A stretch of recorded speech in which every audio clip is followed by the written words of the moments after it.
Just getting ready. Took me a minute to get to the house. So I got a couple of videos. Oh, I'm ready, right? I'm ready in the next minute and a half anyway. But anyway, I don't service these Continental washers, but Continental put out a bunch of videos, especially on how to do the bearing. So they and Brother Frank, they have their special tools, because you guys always ask me, is there any special tools? Well, they do. They do have special tools to change the bearing, and they got special tools to hold the drum in place. So I was running all day today in an area called Galveston, Texas. And I got a couple of videos to show you. So I decided to put up little stuff like this. Put up little stuff like this to get rid of dull spots to run while we have people come on in. So I'll typically put these in the beginning of videos. And And I want to thank everybody for coming in early, being involved, and being active on his YouTube channel. Well, welcome back. I appreciate you for being here. Brother Frank, he's always here. I appreciate you. No one contributed to the show. Matter of fact, hold on, let me throw up Brother Frank's. I gotta throw up Brother Frank's thank you video. As Brother Frank's thank you video. Well-deserved thing to have up there. Yo! Another contributor to the channel, Higgins Appliance and Repair. Hey, haven't seen you here in a while. Thanks for coming on through. Hold on, let's see here. All right, we got another person that came through. HVACR. What's going on? How good of you to join us. What's going on? Is there no one else? Let's see who else we got. All right, so today's show, today's broadcast, I wanted to bring up a couple of things. The robots, AHR, not AHR, the NAFM show. And then one of the restaurants I sometimes provide service to, and that is a restaurant called Fat Shacks, a quick service restaurant called Fat Shacks. I've talked about them once before. Oh yeah, hey, I love to have y'all here, man. It's nice to have you guys here, but I'm gonna be real quick because I've been running all day and I haven't eaten. So I haven't eaten, haven't drinking, haven't had anything to drink, nothing. So it's gonna be, for me, it's going to be what I consider a quick one. So let's see here. All right, so this is some of the specialized tools, and I know it's a relatively small amount of you guys that work on commercial laundry, but this is Continental, and I got about 3 or so videos from Continental. They put them on YouTube, so I know it says Jabot, but it's Jabot Continental, and this is for they have the 20, the 23, and the 225. They have videos on how to change the bearings. So let's switch and let's go to the robots. All right, so I'm gonna drop that. And let me bring up the robots. Hopefully the music isn't too loud. All right, no. Let me add another one. Another video file, and that's going to be, this story comes courtesy of the Germans, Deutsche Media or Deutsche TV, German TV. So you can catch their stuff online all the time. Invictus, what is happening? So, let me take this off. All right. Let me go back. This robot is unique. It can make, I think it says 600 pizzas in an hour, and I'm going to go back.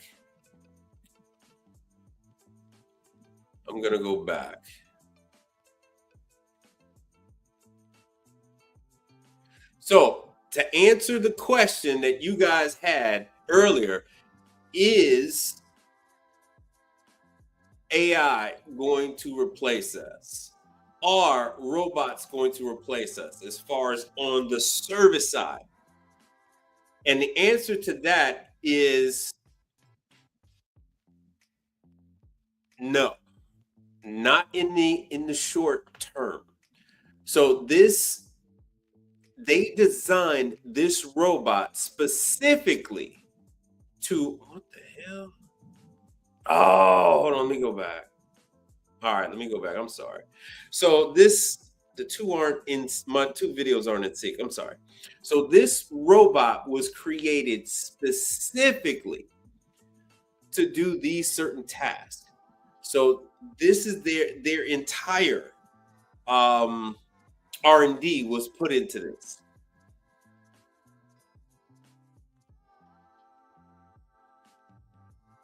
So you see that the robot does, and it's actually more like 3 robots.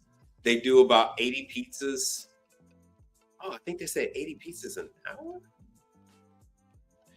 So it does 80 pizzas. And in order, they had to design those robots just to make pizza, just to press out the dough, just to cut the pizza, and just to get it in and out of the oven.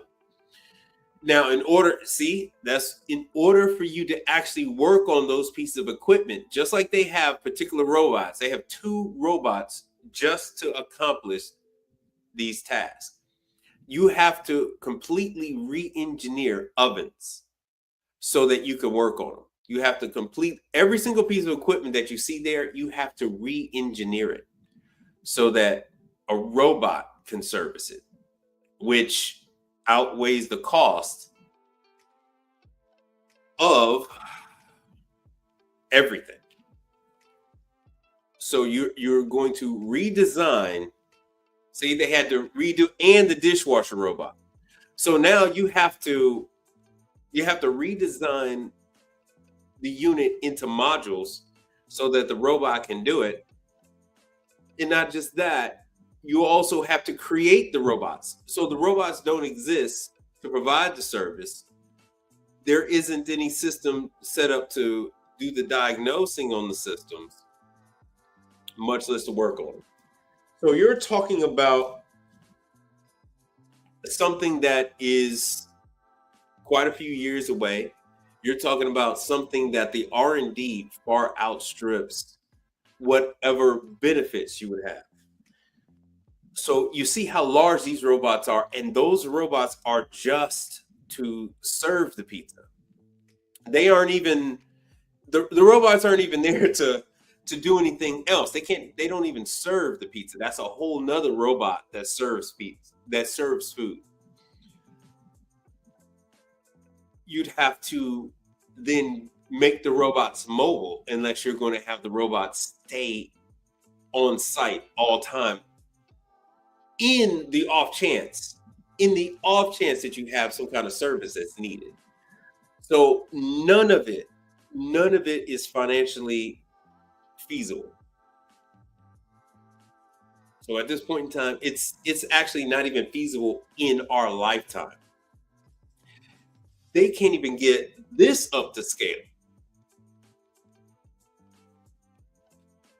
So just so you know, they can't even get this thing up to scale. And I'm going to show you something.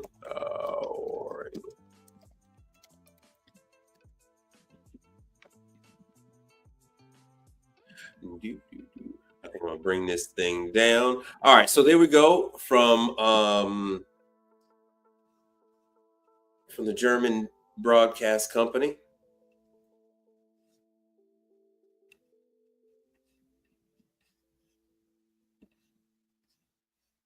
Let me know if the music is too loud, if it's drowning, if I'm being drowned out.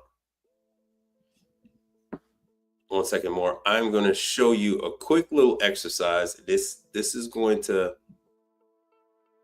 me stop that screen. This is something, Warring Commercial is not the only one to have this little feature.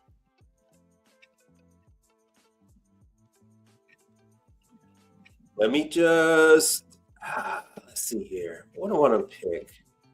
Dealer's choice. Pick a piece of commercial equipment. Toaster, mixer, blender, crepes. Let's see if you guys are awake. Untankango, what's happening? Untankango, what's up? All right, let's see here. I'm just gonna go with cooking. I am going to go with, oh, this is one of my favorites. I'm gonna go with panini. I don't want to go with crepes. Let's go with panini press. Cast iron cooktops. Oh, did that just say panini? Come on, ladies. Don't go. No. Do the slow thing with me. All right, let me do products. Planet Pod. panini.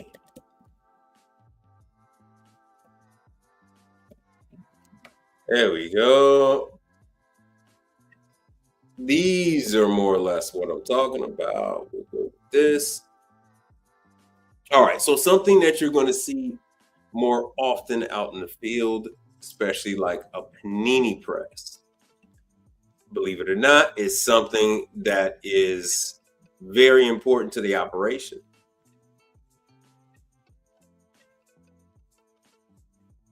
All right, so I got to pick one. There we go. So they have an ROI calculator. So to help you guys understand, so let's just say with a panini sandwich. Let me go here. Let me add one. Let me add this so that you can get a good idea. For a panini sandwich. Take a guess on how much a panini sandwich.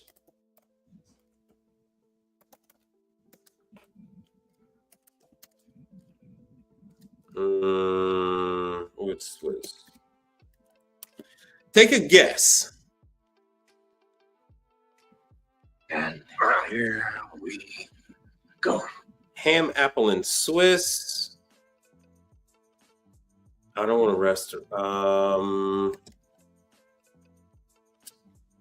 Menu item.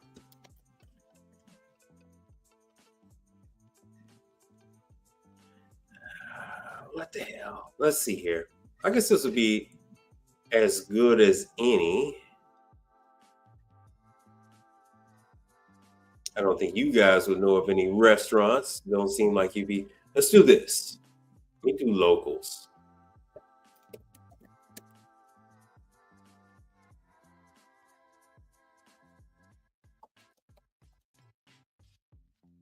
Panini sandwich. Dine-in menu. So this is a place called Local Table. And let's see if we can find a panini. Cast iron baked goat. Is this on a baguette? Burgers and fries, entree. Oh hell, I need a panini sandwiches making it hard. Woodstone pizzas. All right, so we'll come to that. So you see that these pizzas are $18, $15, $16. So that helps you to, so keep that in mind because you just saw the robot. Sandwiches. All right. Here we go. Here we go. These sandwiches, grilled chicken pesto on ciabatta with hand-cut fries. You're talking about a $17 sandwich. You're talking about a $17 sandwich for a panini. Matter of fact, let's go with Chipotle. No, not Chipotle. Panera.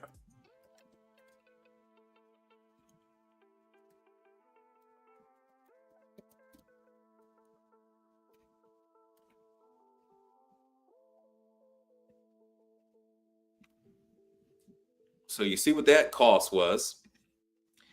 This is Panera.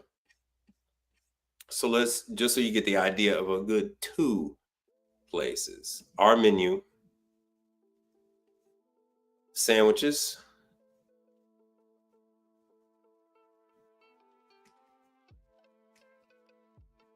Oh, let's see here. All right, these are just.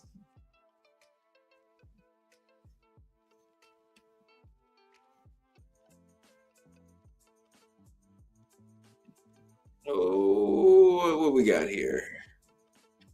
Oh, come on, man. Just tell me what the freaking thing is.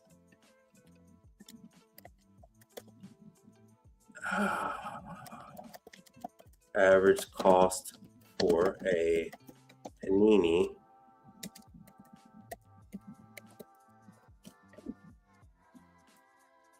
So as you can see here, average cost of a panini, like the other company had, they have between $8 and $10. So using that, we're gonna go over here. So cost of the menu item, they got this backwards. Price of the menu item, we're gonna say $12 or $12. And the cost, I'm going to put the cost up at $2. We're going to say about 25 sandwiches sold a day. So as you can see here, profit of $10 per unit. They only need to sell 4 sandwiches to actually pay for the panini press or your repair. Yo, brother Charles, what's happening? Okay, cool. Yeah. So I did it at half the cost. So this is how quickly. So even if we do it at $20,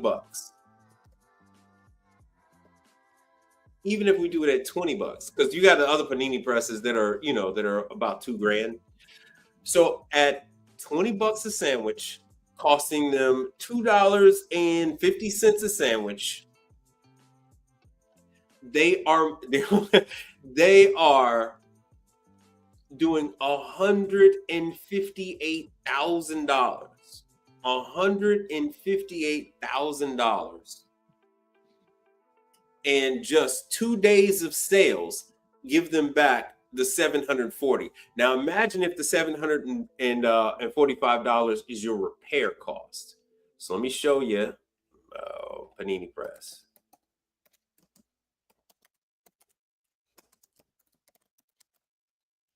Let me do Volrath.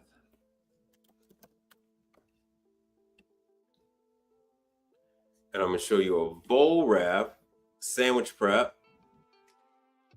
Accept all of them. I'm going to do, what the hell? We'll do this one. Let me see what they were selling for. All right, let me go back. Fine, we'll do this one. They want to be difficult. So as you can see here, they are selling these panini presses $1,450 for 220. So this is going to be a high volume cafe. So they're going to do more. They're going to do more than 20 sandwiches a day. Trust me, because people are coming there just for the freaking sandwiches. So the smaller one, you see, they got about $700-800, just like the Waring, but they do go up $1,450. Yeah, so their average is about $1,450 on the double press high voltage. Yo, you signed up for the training? All right, cool. All right. Once again, I don't understand why you worried about something that you don't have to do, brother. You don't have to do seal system. And there have been exactly 0 seal system units that they've had problems with. And they'll explain that to you. You have plenty of time to learn compressors. You got plenty of time to learn seal system.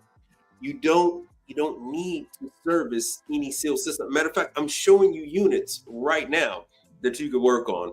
I'm showing you right now that these restaurants are making $150,000 off of panini sandwiches. If they're doing 25 sandwiches a day, $20 a sandwich, even if we go up, let's go up to $5 for the ingredients. So this is the ingredients. That's still $136,000 if they're spending $5 per sandwich. This is the arugula, this is the cheese, this is the ham, the artisanal bread. $5 into each sandwich. Let's crack it. Let's go half. So let's go nuts. They're spending $10. Oh, you can't see that. Hold on one second. Let's just say they're spending $10 to make each sandwich. They're still bringing in $90,000. That's why I tell Brother Charles, I say, hey man, these restaurants is making, that's only if they're doing 25 sandwiches a day, Brother Charles. 25 sandwiches a day, putting $10 into each sandwich, they're still pulling in damn near $100,000. Now, of course, they gotta pay for electricity and salary and all that kind of stuff, all the utilities, insurance, all that fun stuff. Blah blah blah. So you never have thought that the panini press was printing money? No, no, it ain't. You're missing the point. It ain't just the panini press. This applies to everything. Let's go into this. Let's go into the blender. This is something you guys love, and I know where you got it from.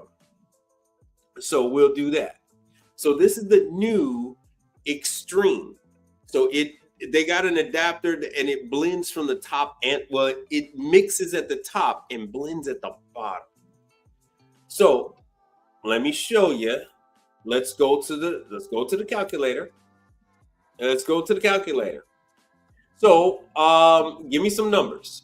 What do you guys think that people are paying for the average smoothie when they go? What is the average cost of a smoothie? Of a at Brother Charles, what's that drink place where they put the protein and stuff in there? What the hell's the name of that place? What the hell's the name of that place? Smoothie King. So this helps you guys to understand what the hell they're doing out there. So Smoothie King, their drinks cost between $8 and $12. It depends on what kind of additives, what kind of protein you put it in there. So we're going to go with the 20 ounce, which is $7.99. So let's go back. All right. And they sell, hold on one second, $7.99. Hold on, let me get these numbers here. Let me get the number on average. Hold on, average number of drinks sold at a Smoothie King. Okay, all right. How much do they make? What is the average sales? So Smoothie King is doing, each store on average is doing about $660,000. But I want to know how many people does Smoothie, how much does it? No. They're gonna say the same thing. How many Smoothie Kings are they selling? What number of drinks are sold per day? Maybe I need to do that. Per day. Take a guess. Let me see what you guys got to say. Hell no.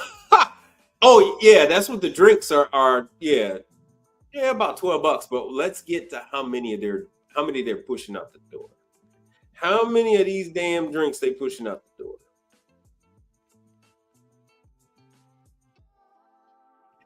Oh, per day. Hold on one second.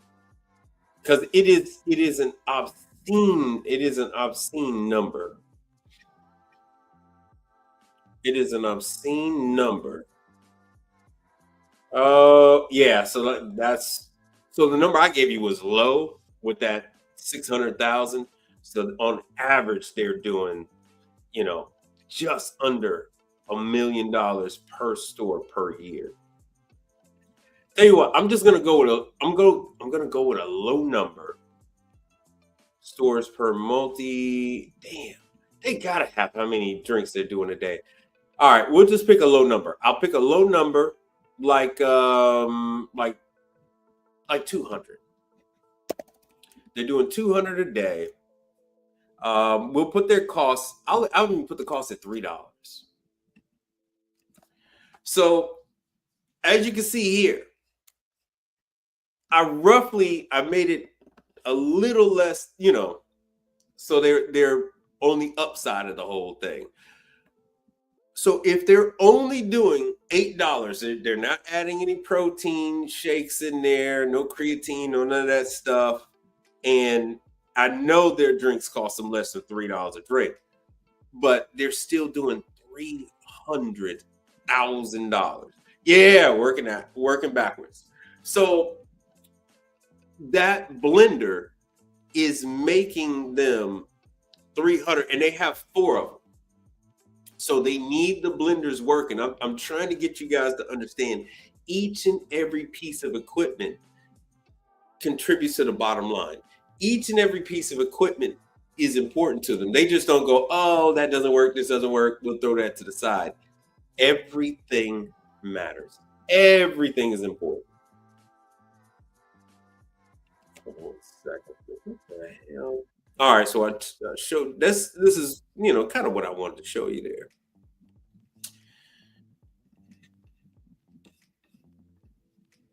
Let me get rid of this, and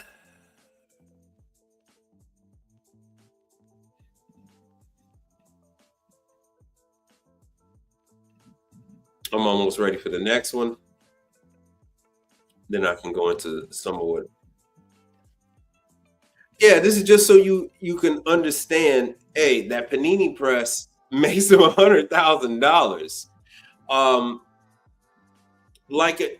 So this is, be honest with you, I don't know exactly what their profit numbers look like, but this is sort of, if they're making 800,000 and this is their smallest serving, and it's 300 and a half, that's pretty much in line. Three, and then another, six, and another would be nine. So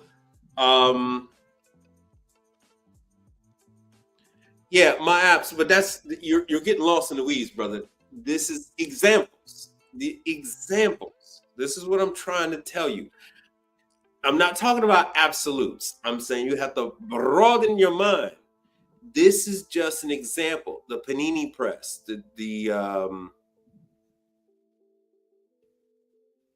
oh yeah, let me just do this. The panini press, the griddle, all of these things contribute to that restaurant's bottom line.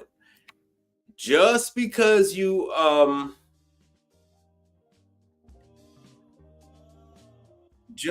don't see a lot of people at the restaurant, or we live in a delivery society. Everybody doing some kind of delivery service. They got all kind of little benefits and subscription models that they got now. So the most important thing is to look at a restaurant chain's bottom line, find out what they're doing financially, and that lets you know if they're going to be okay or not. I always keep the eye on what their financials look like. Yes, every what you got. All right, so if you have, not to say to work on the blenders, but if your panini press is down, they either have to say, let's just say if it's a restaurant chain like Smoothie King. Let's just say Smoothie King said, "Oh, we're going to do paninis now too," because they have the refrigerators. All they have to do is have the pre-cooked meats, the deli meats, cheese, everything. Boom, they just throw that stuff on a sandwich, on the bread, and hold down the press. So if they decide to introduce something like that, the reason why they would introduce that is because of that number that would get introduced to their bottom line. They say, hey, look, we can add, another $90,000. So if they were at 800,000 before, now with the panini press, they're now up to $1 million, all right, or 900,000. If they were at 8, they'd be at 9. If they were at 9, they were at $1 million, just because of that one item, the panini press. It all adds to it. And you have people that'll come to the location and you say, "Oh, the panini press is down." They're like, "I'll go somewhere else."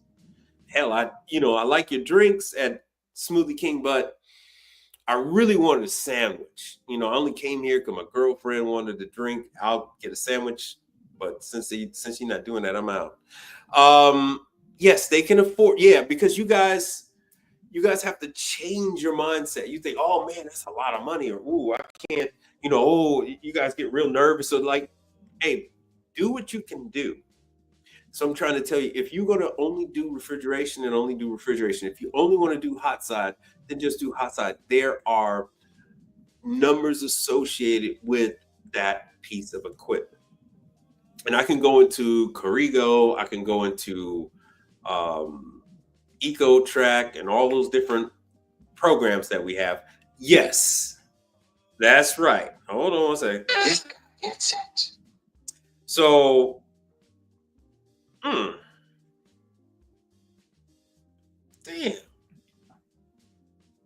But you got that vision. Let me add this. Let me get rid of this. I'm gonna remove this from the studio. And let me add in another one. 1 second, if you will. Las Vegas at the Fat Shack. Yes, you heard me right. Fat Shack. That's why I wore these big extra large sweatpants. So I got room to make. This is going to be a really cool spot. They have really crazy combination foods, all this kind of stuff. But enough said. Let me take you in. Oh my God. The I don't even Fat think Shack. I need to, like, I don't even know what to say because I don't want to be like not politically correct. What's up? We got my guy here. He's got the long hair. You know, we got inches too. It's nothing. Get on your How are you doing? Good. So what we got here is Fat Shack. I mentioned this chain to you guys a year or two prior. They now have added. This one is in Las Vegas. Good to see you. How are you? As you can see here, they have a Coke. Every single one of these locations has a Coke merchandiser. Once again, I showed in another stream, you don't have to pay for it when they order so many drinks. They get a certain order, Coke will give them the refrigerator. Coke gives them the merchandiser. So what she's going to do, she's going to take a little twirl around the restaurant space. There's not much to see here, but I'll just point out a couple things. Okay, this is one of my homeboys from high school out here. You guys know I went to high school in Las Vegas, but you know, I'm originally from Kansas City. Put on Oh my anything, God. it happens. So you get in a burn. I feel like this place, like as soon as you get home, that's when it's probably gonna hit you. But they're open hella late too, like 3 a.m. 3 a.m. Yeah, that's their thing. They're open late. So here in Texas, here in Houston, in my area, they're the only place that's open until 3 a.m. It's crazy. Like they're open till like 3 a.m. So you can come. That's what's crazy about Vegas. So now she's standing in front of a Lancer. Up at the top, the ice machine is a Hoshizaki. They don't always have Hoshizakis. The one I have here is Manitowoc. And the actual restaurant is the one responsible for taking care of the ice machine. As you can see on the front of the machine, it actually says Fat Shack instead of Coke, which means they, I believe they own the dispenser. It's like there's so many different like food spots out in Vegas like that you can try, guys. But I like this one because all the different like combinations is already ready. Oh my gosh, look at what the hell is this? Oh my gosh, I see this. This looks crazy. It doesn't get any more fat than this. You brought out the dessert. We've got an array of fried foods. No, The mozzarella sticks. Okay. Hold on. Let me get situated, okay? Because you have to get these when they're nice and hot. Oh my god. I like this breading too. It's like really crisp. Like if I do this, like I need to hear that sound, okay? Oh yeah. Oh yes. Oh my god. And I will say the food is all very good too. So just so you guys know, Lancer is owned by Hoshizaki. Jackson Dishwashers is owned by Hoshizaki. Hoshizaki failed when introducing their line of commercial dishwashers, upright and under counter.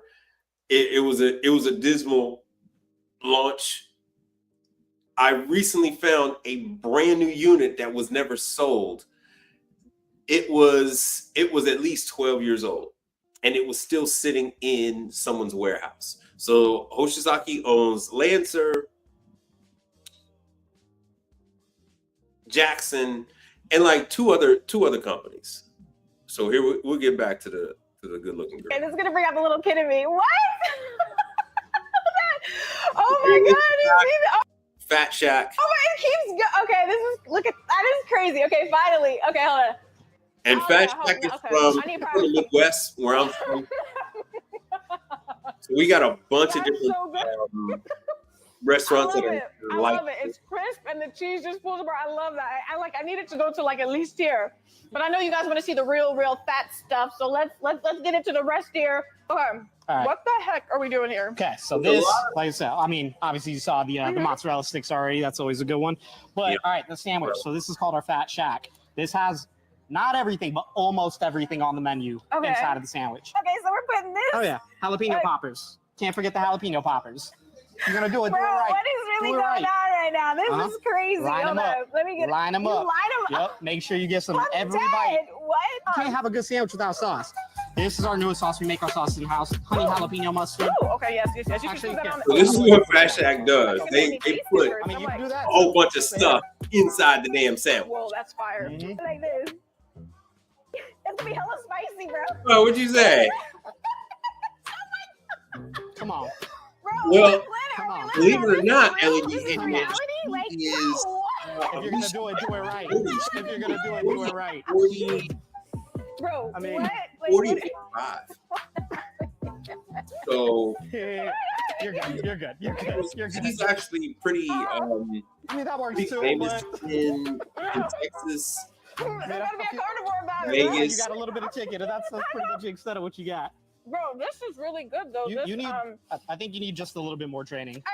know. Anyway, let me fast forward to some of the other stuff. Wait, what the hell?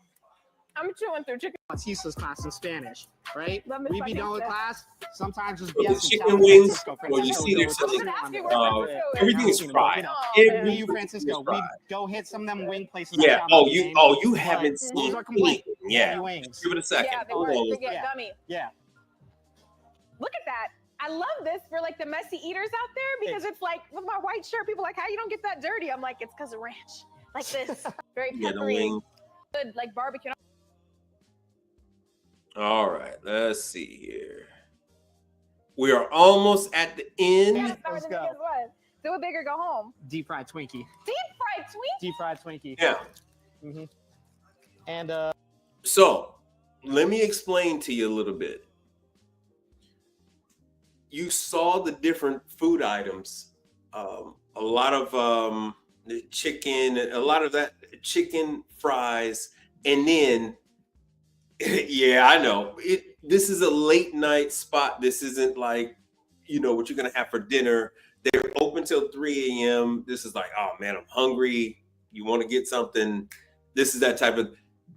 You're going out. You got a lot of alcohol in your system. You want something. This is that type of place. And this is for us Midwestern people that are down here. It's we often like look for this type of food, and down here it's all this Tex-Mex Creole stuff. Yeah, this is a drunk joint, and so we're not even done.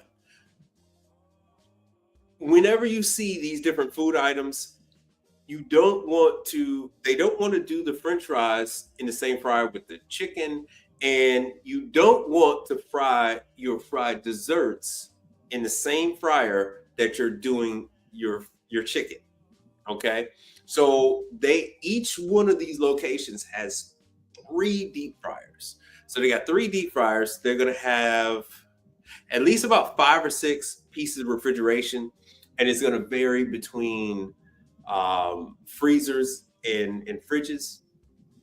And then they also have a griddle, and they have the griddle because they have the roast beef sandwiches. All right, so let me get back I'll to throw this. out this one. We made this one special for you too, since it was just the end of the It's my season. birthday. But pumpkin spice. Pumpkin spice. Twinkie. Oh my god. This is great deep fried Twinkie. I just can't even. Here you go. All right, so let me show you the next one. Dessert. Oh yeah. And I don't even know what these are. Like, help us. Yeah. So this is the next one. Oreos, the classic. Can't ever go wrong. This is there. their main And then thing my is the deep personal fried Oreo. favorite, deep fried cheesecake. Deep fried cheese. Deep fried Oh cheesecake. my god. So I did not know about the deep fried cheesecake, the deep fried Oreos. Yeah, so now they have 3 fried dessert items. And they also do cake. That's wild. Damn, that batter is so good. It's fair food, but you can get it anytime in Vegas. All year. All year long. Like, Yep. what do you mean? I'm gonna have to go when I go You to gotta wait for Big Tex to Vegas. show up. Not another bite after this. I'm done. Like, this is crazy. You guys are retired. Just like the one we have here. The one we have here is Vanilla about 10 minutes cheesecake. from my house. So it's It's like a vanilla cheesecake. lower down in Webster, Texas. So if you go to The strawberry is just absolutely divine. Okay, I It's gotta gonna give be a it to you, little bro. late. Hold on. I was like, I didn't know. but it I is didn't off the know. highway. What was it? I wasn't familiar with your game. Hey, you I know, wasn't familiar with your game. All I was right. working really hard in the gym, but it was worth it. I'm feeling you'll figure it out. You know. 1,000 calories All on right. Stairmaster is the only way to do it. Let me exit that one. We'll say goodbye to the pretty lady. Man. I don't know. I usually try to go for the different shows and conventions. My wife likes to gamble, so I go to the different shows that's in Vegas. Now, let me show. Speaking about Vegas and the different shows, here's what leads into that. Let's.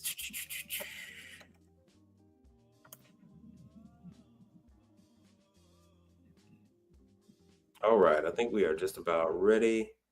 Add that to the screen. Hopefully you guys can see this okay.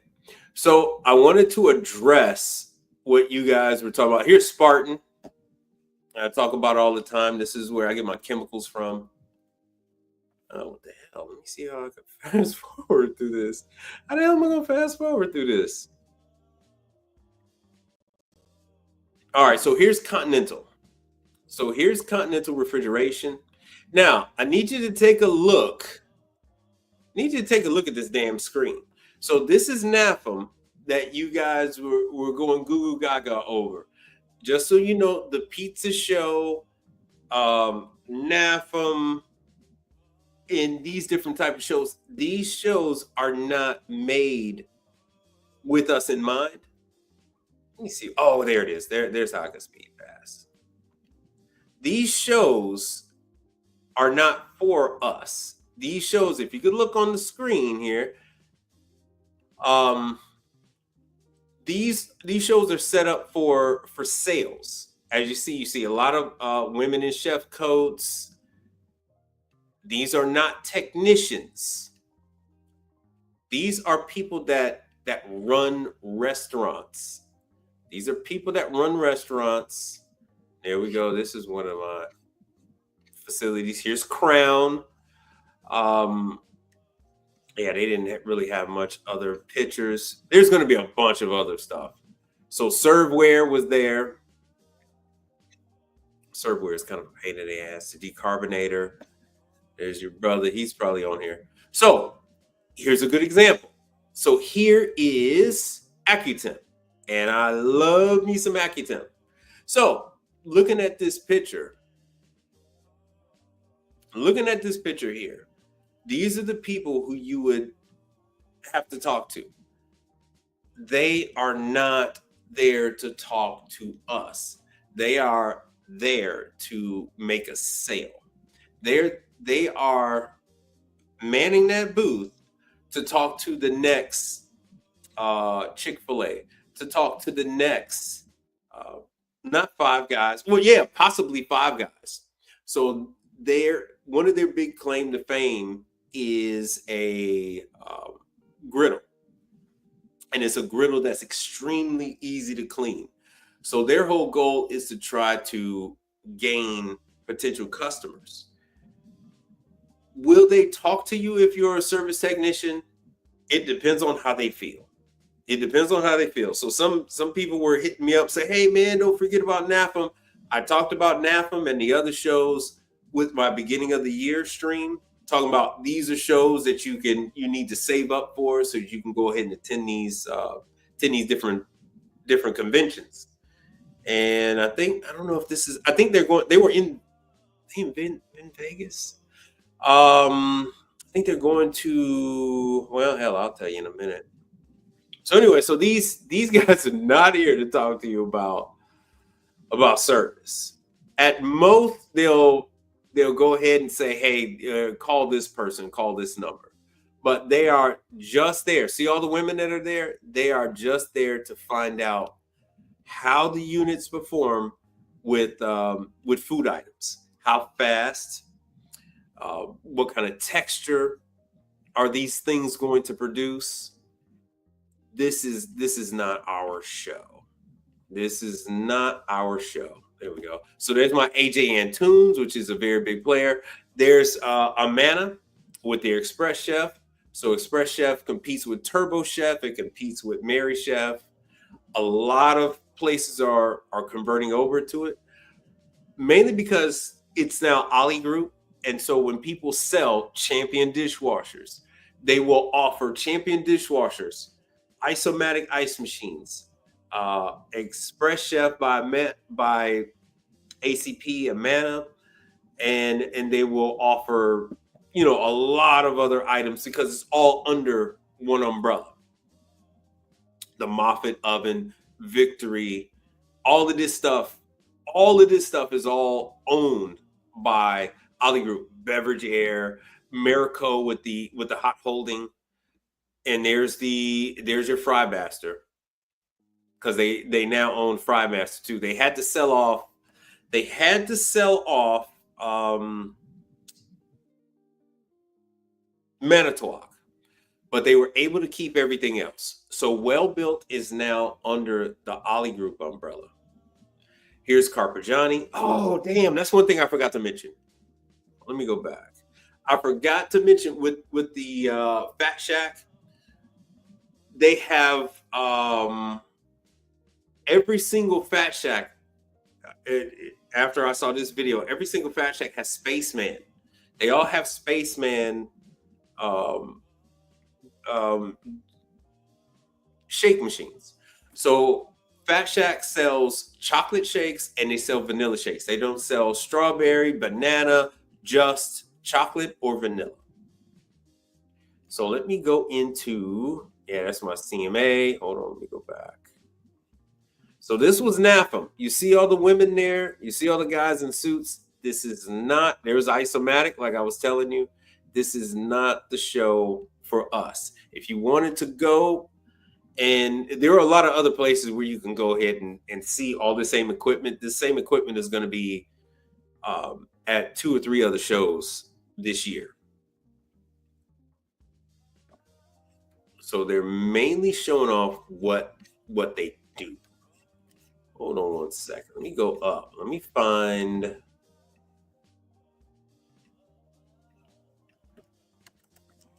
Spaceman.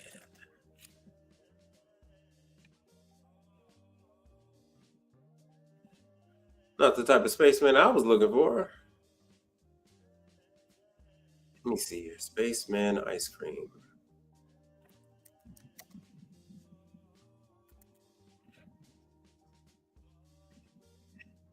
There we go.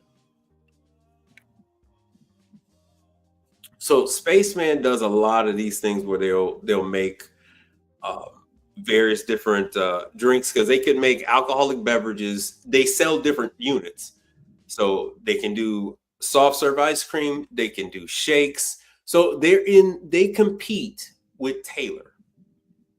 So here they are this is what they have set up for the shows, and they compete with Taylor. So this is the shows this is the display they got set up. So as you see on the right, this is where they have one side is shake, the other side is icy.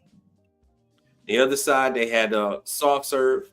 So they could do any number of different beverages depending on what the customer's choice is.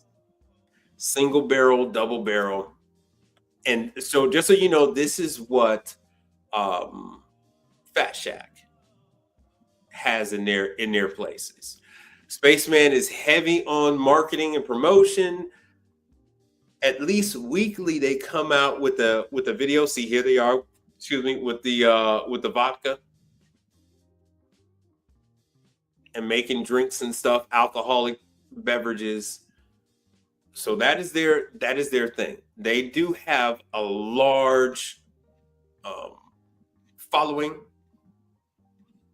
You will see these units out in the field. They are being pushed heavy.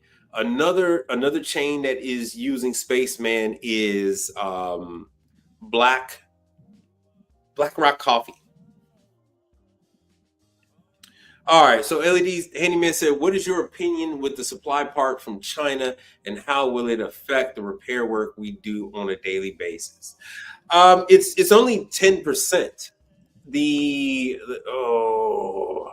me go to Baker. Baker already, they hit me with a, let me see if I can find something.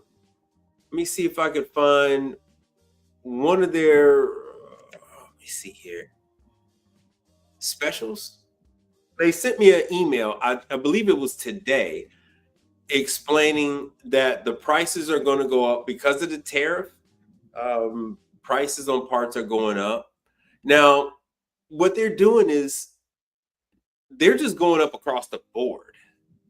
Not every part, believe it or not, if you were to actually look at where your part was made, you're going to see made in Italy, right? In our line of business, quite a bit says made in Italy.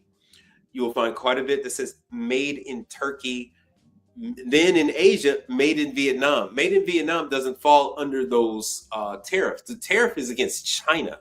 It isn't against Vietnam. It isn't against Korea. Let me see if I can find that notice. Let me see if I can find this freaking notice. I'll just Google it.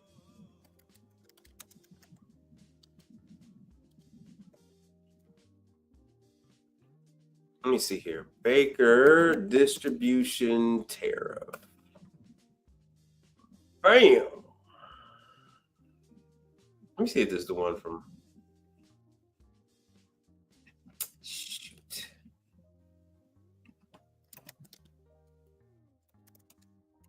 Baker distribution tariff price increase. All right, let's see if this is it.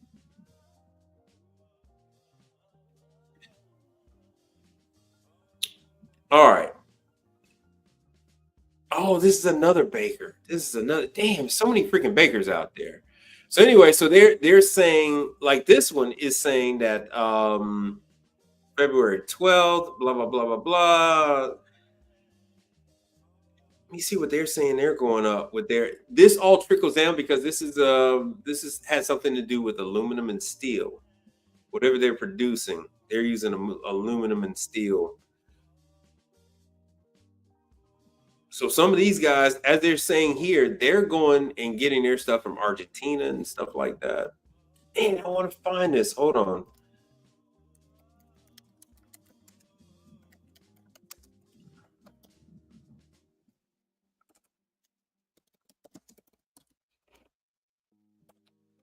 So the price increase, I'm trying to see when the hell it goes up. They sent me the email, and I'd have to look. Hold on. I'm gonna have to look. I'm gonna have to look through my email, and then I'll pull it up for you.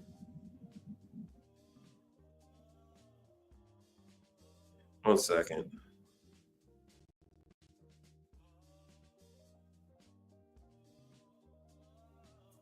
I'm getting a whole bunch of Shake Shack. Everybody else's, their prices are going up. Oh, and also Shack, one of Shack's restaurant chains, just got some kind of like a hostile takeover. I know that the price increases. So my app says the price increase is based on the tariffs. Anything coming from out? No. No, you can't. China, Mexico, Canada, India are the targets, but it's not. It's each and every country we have a trade arrangement with. We have tariffs, a specific amount of tariffs with those countries. And so all that stuff is adjustable. Everything is a variable.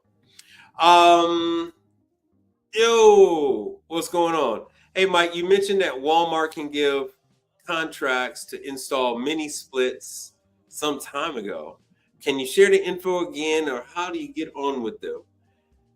No, I never said Walmart gives you contracts on mini splits. So you can get a contract to do work on the pharmaceutical fridges and freezers in the Walmart. It is like an air conditioner. It is not a mini split. So it is all self-contained. It's like an air conditioner. So that is what I think you're talking about. And you got to go to the videos that I got. Hold on one second. I went to the wrong thing. All right. All you got to do is do this. Mike, read. But it's not mini splits. Walmart doesn't use any mini splits. Hapco. So here we go. There's a number of videos, and all of them are talking about Hapco. So here's one right here.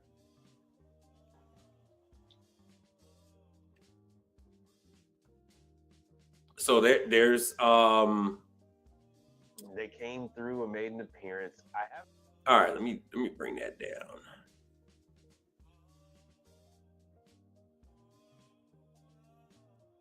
How long ago was this? I don't know how long ago this one was. Let me see where I got. Talk about Hapco. I was talking about Spartan way back then. There's Spartan Chemicals way back then. Diversity. I was talking about Diversity Chemicals. Was this in the beginning or in the end? So I was mentioning.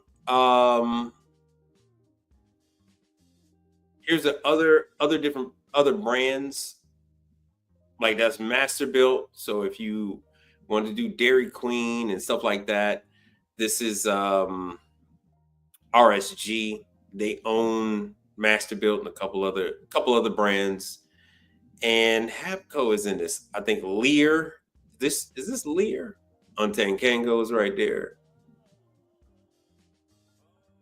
Anyway, so I got Hapco in this. Hold on one second. You do Hapco. Oh, is that it? No, that's not it. Hapco refrigerator. And in the video, oh yeah, so see this one. Yeah, that's when I was growing my hair out. So this one, and now all the videos are there. So I'm showing you. I got one right here. So the wife wasn't home, so I was able to go, and I put one on the table there, and I went through showing you that this is a Hapco unit. Showed you all the components. Showed you the Corel controller for it, the whole nine, the compressor, everything. This is the Hapco unit. Showed you where everything is, how you access the system, the whole nine. So if you go over the old videos, you will find it. So this isn't Walmart that gives you the contract. Hapco has the contract, and now it's Hapco and True have the contract to take care of the Walmart pharmacies. Each Walmart pharmacy has 2 units to keep the medication in. It's a lot easier to get on with Hapco, and then you can get those jobs, and this will teach you how to work on it. But Walmart has nothing to do with mini splits and any of that kind of stuff. All right, now where the hell was I gonna? I'm looking for.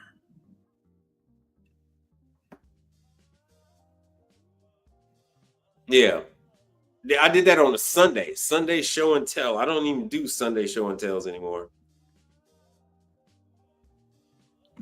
Let's see here. This is on Restaurant News Magazine. Man, I wanted to show you some other stuff.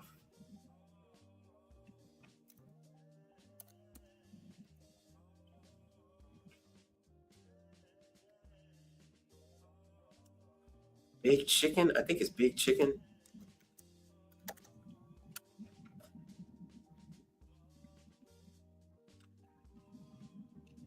So anyway, changing gears. Changing gears. This is Big Chicken. Oh, sure, no problem. Yeah, just check out my old stuff. It's on there. So this is Big Chicken. Shaq is an investor in this chain. Have you guys ever heard of Big Chicken? Anybody ever heard of it? And it's funny because people come in and they think that Shaq is like actually in there frying the damn chicken. You know what? And I'm sorry, I meant to do. So here it is. Shaquille O'Neal. He is an investor in this. He owns 30 of these. Shaquille O'Neal owns 30 of these Big Chicken restaurants. Now you got JRS Hospitality. So they're going to be bringing, I forgot how many of these they said they're going to bring to Las Vegas. So once again, Vegas is going to get quite a bit.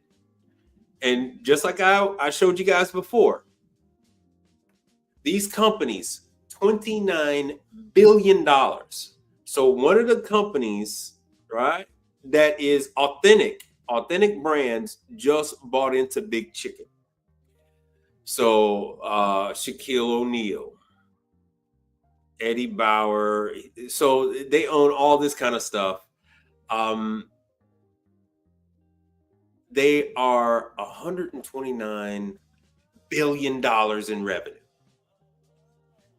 So once again, this is another one of these chicken take to go QSR restaurants, which is quick serve, but they have a bar.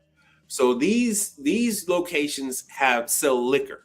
So a section of it is just a singular bar right there. You can sit down at the bar, you can eat your chicken. I've done so quite a few times. We have one in what we call an area of Houston called the Heights. So as you can see here, they're all over Arizona, California, Illinois, Louisiana, Maryland, Massachusetts, Michigan, Mississippi, Missouri, New Jersey, New York, Nevada, Ohio, Pennsylvania, Texas, Tennessee or Tennessee, Washington State, Manchester, England, and Carnival Cruise Lines. So there you go. And for all you California lovers out there, because I know if I don't show California, you MFers are gonna bash me upside the head. Only in the cruise lines, huh? That's where you want to deal with them.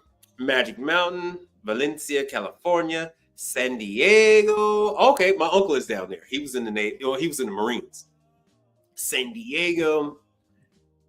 All right.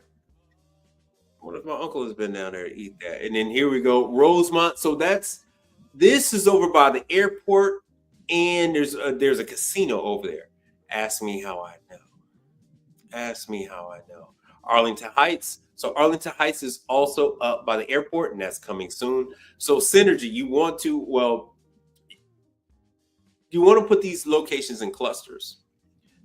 River Road, The Queen, Baton Rouge, Louisiana, Maryland for you guys over there on the East Coast, wherever the hell CFG Bank Arena is, in Baltimore, Massachusetts, Andover Street, Peabody. So they're choosing very popular areas. Money isn't the issue. Why? Because they have heavy backing. So they are Hattiesburg. So they are specifically choosing these high traffic areas to give their locations the best opportunity, the best chance. Bridgewater Commons in New Jersey, UBS Arena in New York, and there we go. Las Vegas on the Strip, across from the Virgin Hotel in Las Vegas. Oh, the Tropicana. Oh, there we go. And Ohio Comcast Center. The Go figures. So just to give you guys a good idea. What is it? My dad is mad at me because I chose the Navy. Yeah, yeah. Well, my uncle. Well, no, my uncle's Marines. I have cousins that are Navy, cousins that are Marines. Yeah, I do. Okay, so I do. My cousin that's up in Seattle, he's in the Navy. So anyway, so Big Chicken, I believe I have to go through. I know Dave Hot Chicken uses Henny Penny. Dave Hot Chicken is using Henny Penny. Big Chicken kind of covers up their kitchen. I want to give you this news too. Let me give you this news real quick from National Restaurant News. It's on their front page. They just hit me with this about an hour or two ago. Of course, Portillo's doing good as usual, but they want it, and Cava doing good as usual. Everybody's, just so you guys know, people are expecting a dip in reports. So here we go. Mergers and acquisitions today, March 3rd. Shaquille O'Neal's Big Chicken joins crave-worthy brands portfolio. And this is Joanna Fantozzi. All right. Joanna Fantozzi. All right, Genghis Grill. Jesus, our Genghis Grills closed down. I don't know if your Genghis Grills are still around. So Genghis Grills on the downstroke. Tame Mediterranean. I don't know anything about that. Okay, so they become a managing partner investor in. So they took the Genghis Grill money and they started putting it into that. Hot Chicken Takeover. Yeah, because there's a lot of these chicken brands that are backed by celebrities. So this one is backed by Shaq. The Dave's Hot Chicken is backed by Drake and a bunch of other celebrities on that one. So the Dave's Hot Chicken uses, like I said, they use Henny Penny over there. They're using Follett ice machines. They're using Taylor for the shakes. Let's see here. So this is just talking about who the CEO is. Bright future. So this is something you might want to look into approaching any one of these. So they're going to be under this umbrella. So this is the fifth brand that Craveworthy has acquired in a year. What these people do is when they're, okay, I don't know who the hell Fresh Brother Pizza is. I don't know who the hell Untamed Brands is. I've heard of Dirty Dough. So Dirty Dough is another one of these cookie concepts. I haven't seen a Dirty Dough, but I've heard of it. So what they're doing is they're able to reduce the cost of these locations. Now that they're all essentially they're their own buying group. So now they can reduce the cost. Big Chicken can reduce their costs greatly because now they're buying X amount more chicken from Tyson. That's just, I don't know if they're getting their chicken from Tyson, but they're spreading that buying power across all the different brands. So essentially they're getting an infusion of cash. Shaquille O'Neal gets to take his money from the startup, you know what I'm saying, and ride off in the sunset. And these guys get to make money off this cachet that people like, oh, Shaq is involved with this. So Big Chicken, 40 locations. And then, wow. So people are willing to invest. So that's really what Craveworthy wanted. So you got 350. I don't know if these are going to be, yeah, it looks like they're going to be franchisees. So Big Chicken is, Craveworthy Brands is just going to be raking in the dough. So people like you and me are going to be putting up, $300,000-$400,000, a lot of times more. They're the ones putting in all this money, and yet and still they have to buy what Craveworthy Brands said they have to buy. So they have to buy the chemicals that Craveworthy says to buy, and that is what's causing all this leverage. And so they were to reduce their costs, and Craveworthy Brands puts a little on top. They're able to put a little on top. They get all the franchising fees. They get to control advertising, all that kind of good stuff. So let me see what you guys got to say. Yeah, please. Yeah, Dave's Hot Chicken. Please hit the like button. Hold on one second.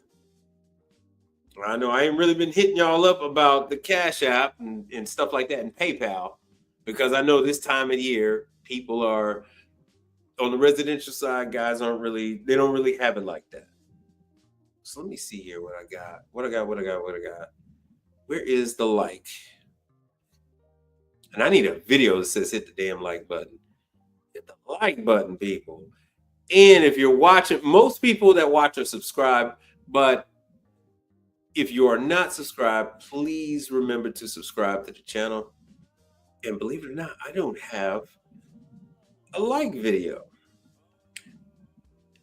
But just so you know, I am on here on Mondays and Thursdays. I'm on here on Mondays and Thursdays. If you want to catch the show, Monday, 7 p.m. Central, Thursdays after 8 p.m. I'll go on after Mike Sneed comes on. And then I'm occasionally doing a couple of shows during the week. So this is what's happening with Dave's Hot Chicken. I mean, not Dave's Hot Chicken, Big Chicken. So be sure to throw your hat in the ring. And not only that, but doing work for one can lead to doing work for the others that Craveworthy Brands owns. So let me see here. So this is Craveworthy Brands. So it's going to their brands that they own. Just so you guys get a good idea. I did cover this some time ago. Genghis Grills, BBD, Flat Top, Wing It On, Bud Long, another chicken chain, whatever the hell, Babcock, whatever the hell it is. Okay, Burger Bar. Okay, that is in Chicago, Elmhurst, Illinois. That is a western suburb. It's just west and south of O'Hare Airport. Actually, it cuts through North Avenue. Oh, Soom. I don't know. There's Dirty Dough. And then we'll go back to that. So some of these other chains, they don't really take off around the country. But here's some of the other ones you might know. I don't. So let's go into, this is the one that they got that competes with Crumble. Like I said, this competes with Crumble. Let me see what their locations look like. So they're, like I said, they're pumping money into these upstart locations. It's best to get in there. It's best to get in there early. This is it. I'm telling you, this is it. So this is the Crumble Cookie Killer. So these are the different locations all across California. As you see, coming soon, coming soon, coming soon. They're not running out of money anytime soon. Remember, their revenue is in the double digits. and it's billions of dollars.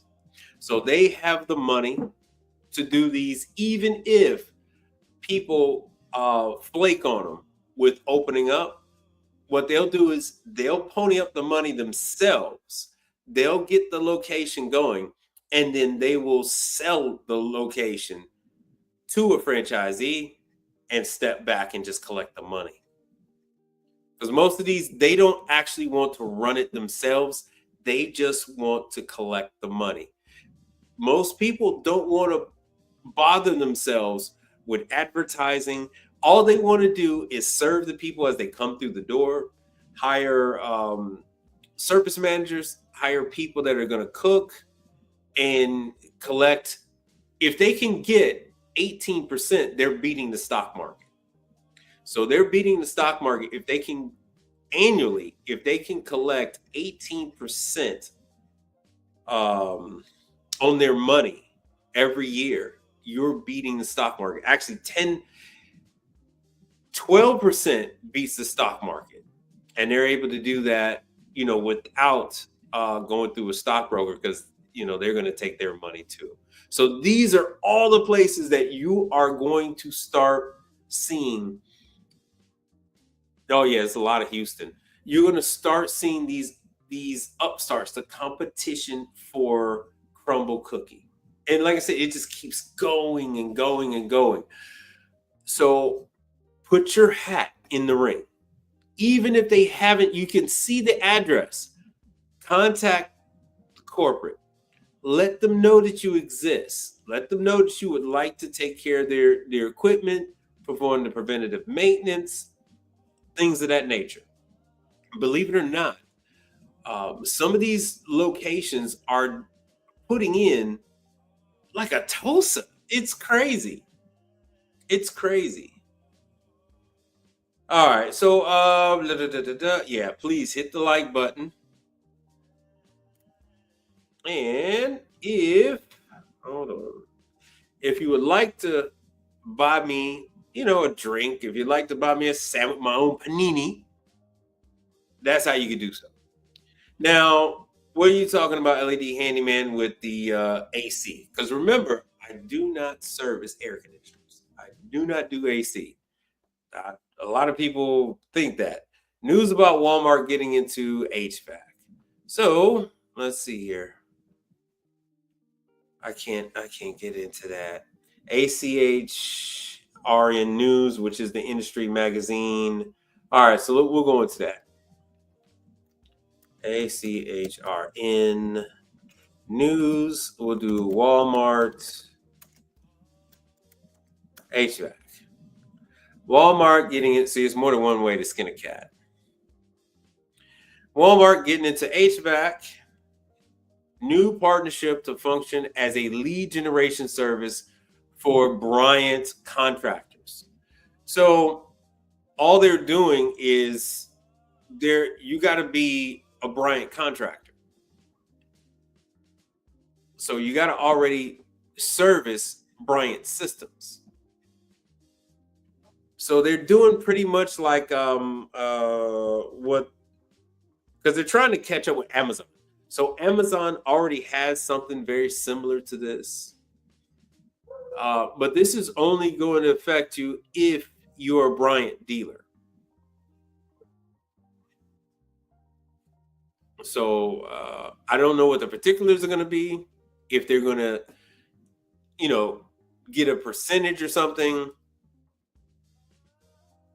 Yeah, see, so they're talking about Ace Hardware is doing the same thing, because Ace Hardware, Amazon, Walmart, Home Depot. So they're all getting into it, especially with the new refrigerants.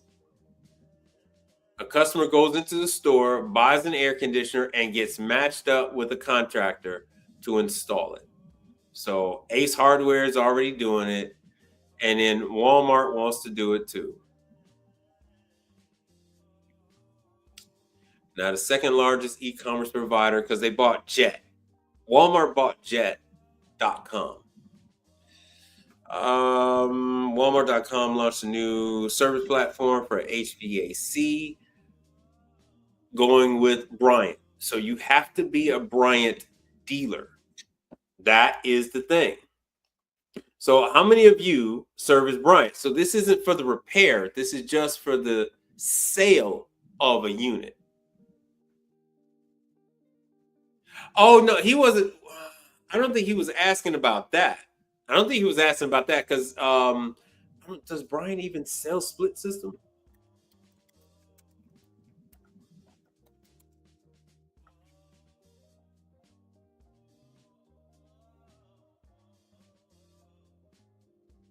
Okay, so Bryant does sell split systems.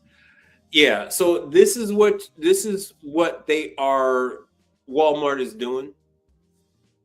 So when you go to Walmart.com and you go to buy one, it goes find a dealer. Well, you could buy one through Bryant, and then it's gonna give you a list of installers.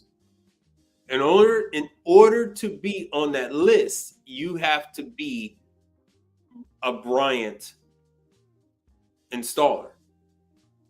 You have to be a Bryant installer. So you need to contact Bryant, which I know it's, there's a lot of guys out there. They're extremely tribal on what brands they sell, what brands they're willing to service. So LED Handyman, if Drake already dealt with Bryant, he would have already known. So it's not exactly easy to get on with like Bryant and Train and all those different ones.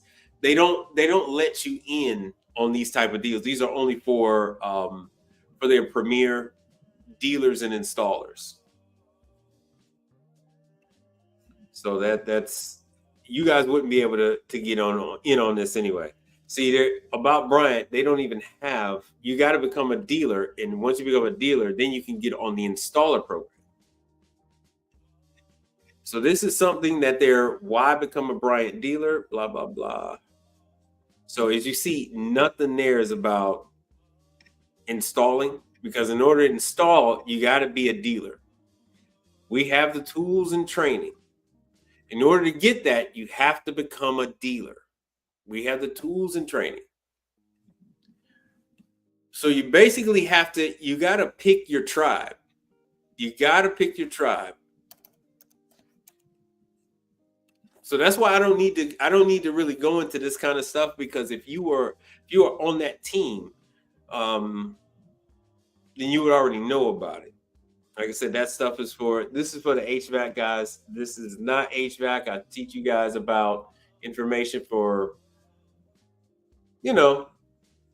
ice machines, dishwashers, laundry equipment, that type of thing.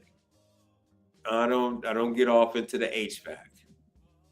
Talking about the refrigerants and the EPA, that had everything to do with EPA controls how much water consumption the equipment is allowed to use. EPA dictates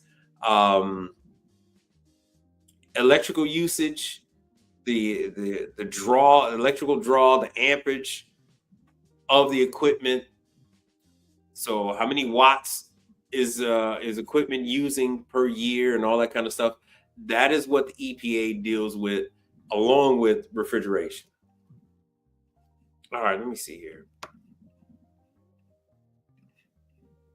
All right, we went and did hers. Let's see here. Oh, I got another one to show you. I got another one. All right, let me get rid of that.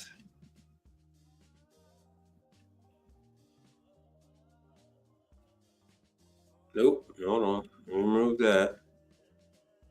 Video file. I did robots and cooking. Let me see here. We did Fat Shack. We did training dates.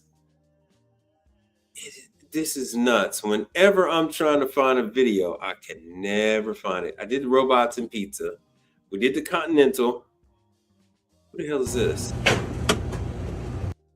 me. I gotta erase that. One more second. I got another video I want to show you, and it's about pizza. It's about the maybe I moved it by accident. I must have moved it by accident. It's glass tender, photo records. What the hell? All right, hold on. Hold on 1 second, because I got it on my screen. Ah, there we go. I would love to, yeah. Yeah, so it's a very interesting machine. I like the way it's been performing all show. How many pizzas did you make in this thing yesterday? Hundreds? Over 60. All right, you coming know, up. And Coming up. this machine coming up. itself can stretch.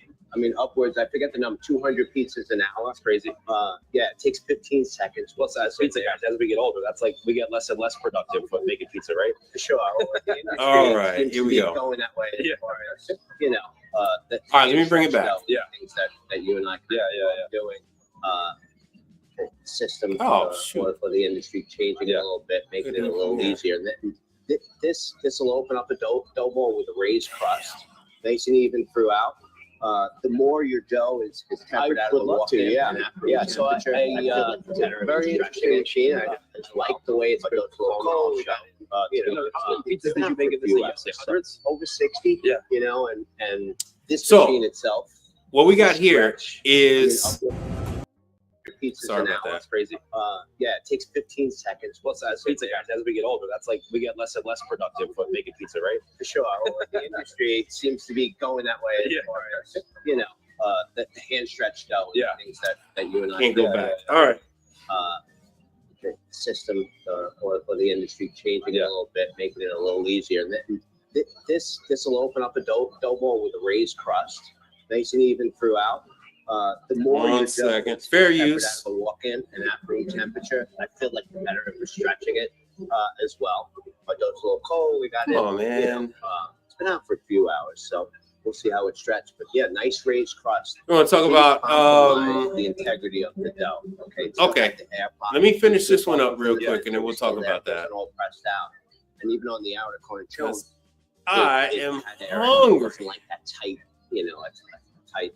Every pizza that you made in this yesterday was with this? Correct. Yeah. Damn, So hold all on the one pizza second. that you ate I'm trying to yesterday move on this the other video side, the along. cheese were made this way. It's through this. Wow. specifically. You know, I would've Trying never to thought move you this did video tell me. along. Hold on one This second.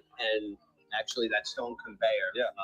Yeah, this is what I want to show you. The stone conveyors. I've been working on these for probably about a good 6, 7 Show years. exactly how this All right, let's go. like, Come on, yeah, man. that I literally just took out of the tray. I just lightly covered in semola, double milled semolina, the flour you can use, whatever your method of madness is. And now I'm just going to. Perfect.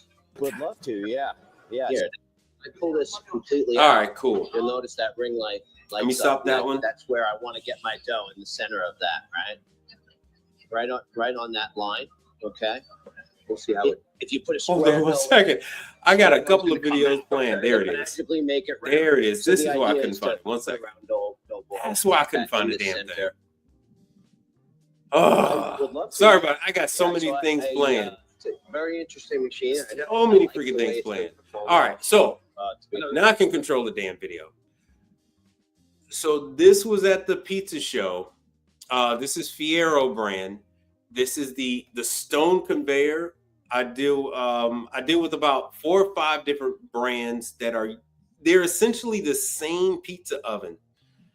And the track, instead of it being chain, it is pizza stones that are in slats that are riveted to the track, to a chain. And now what they've done that's a little different is this.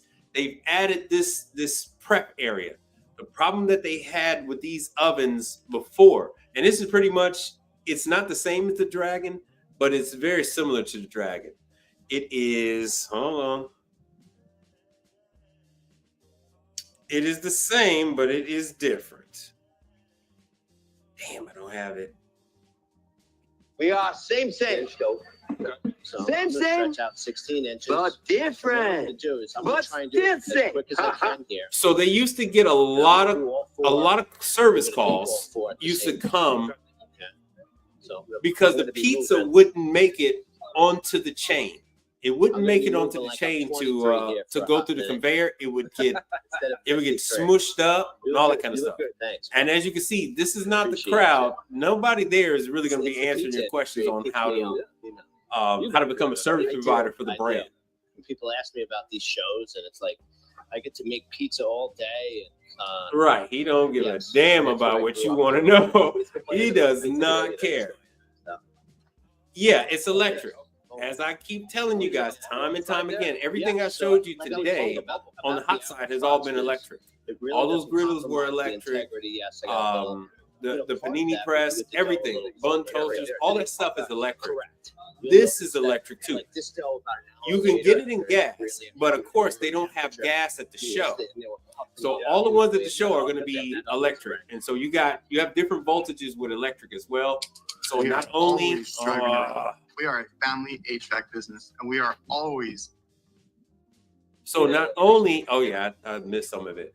So you got single phase, 3-phase that you can order. You got 208, you got 220, and you got 240 that you could order. So it's that issue.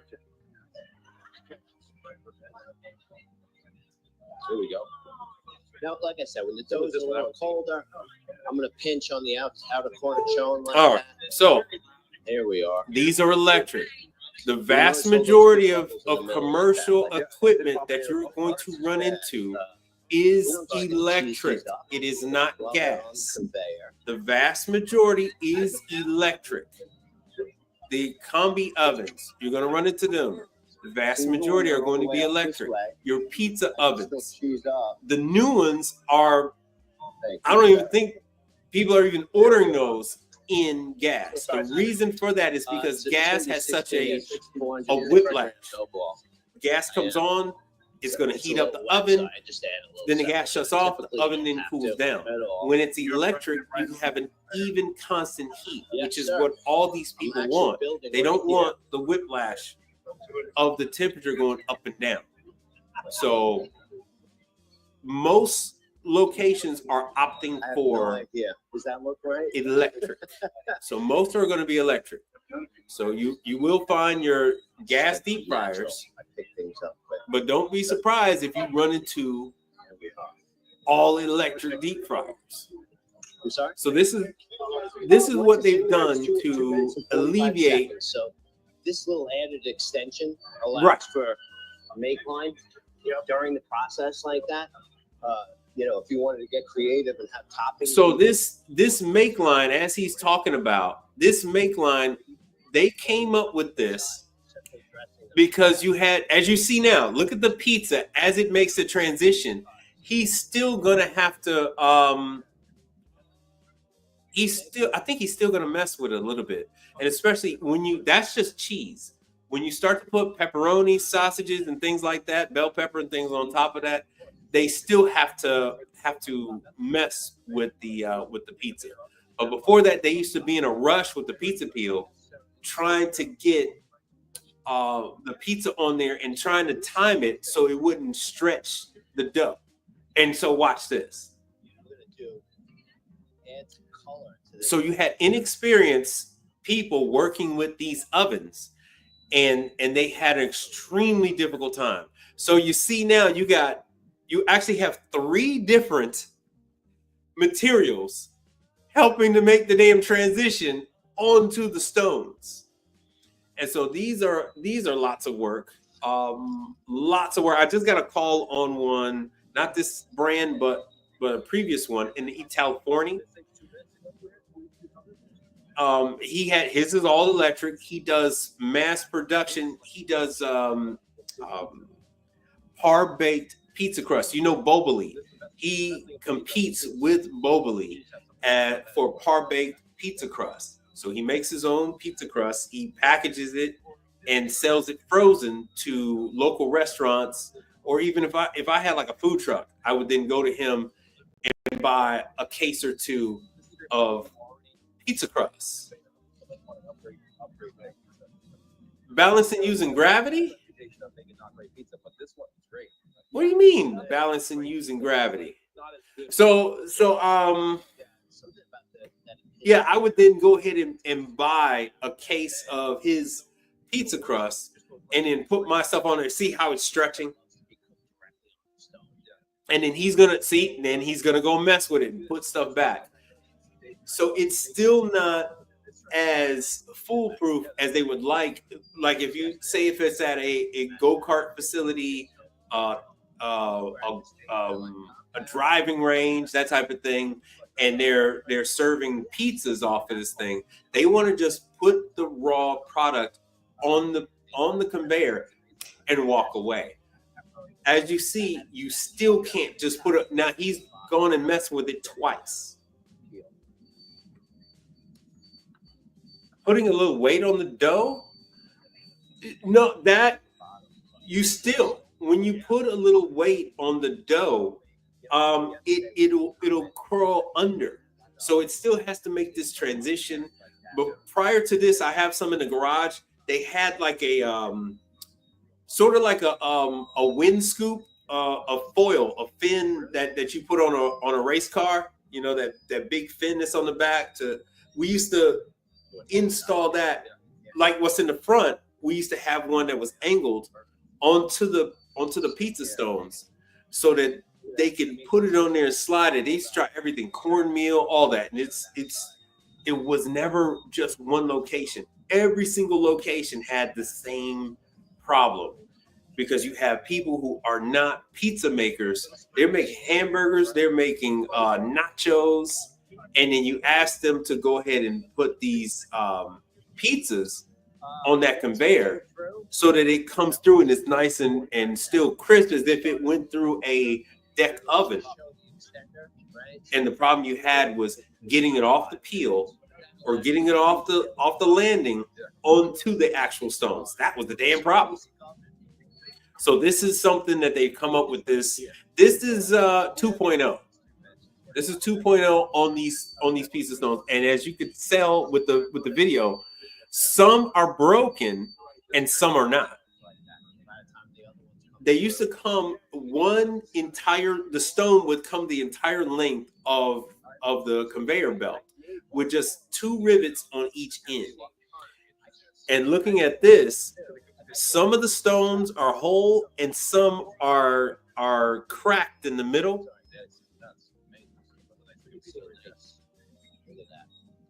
Yeah, it's about technique, but these people are hiring minimum wage people that are making popcorn. These are in movie theaters too. I've done these in some movie theater chains. So these people, you're asking somebody who fries chicken tenders and wings. Oh yeah, we got some pizzas, because this thing will just fire up. They'll just go ahead and do 10 pizzas and put them all on at one time. And so now you're asking a guy who normally just puts frozen chicken wings into a basket and drops it in the oil. You're asking his ass to go on over and put this pizza onto this pizza oven, and they get the ingredients fall underneath. They get onto the stone and then they burn, and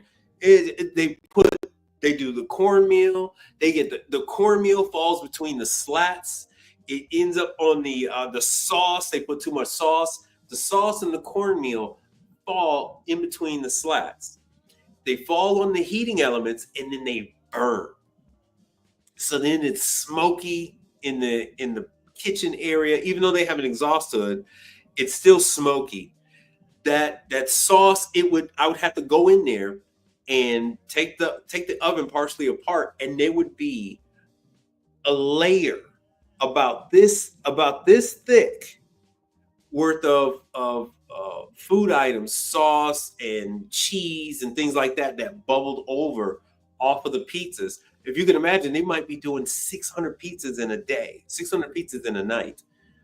These bowling alley / go-kart / miniature golf places.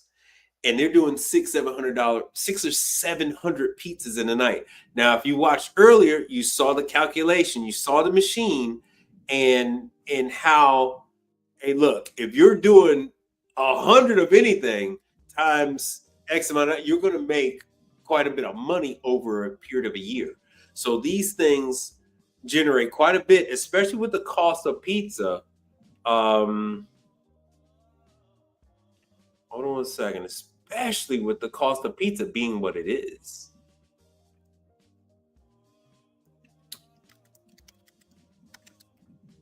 All right, cost of pizza at, let's say, Top Golf. Okay,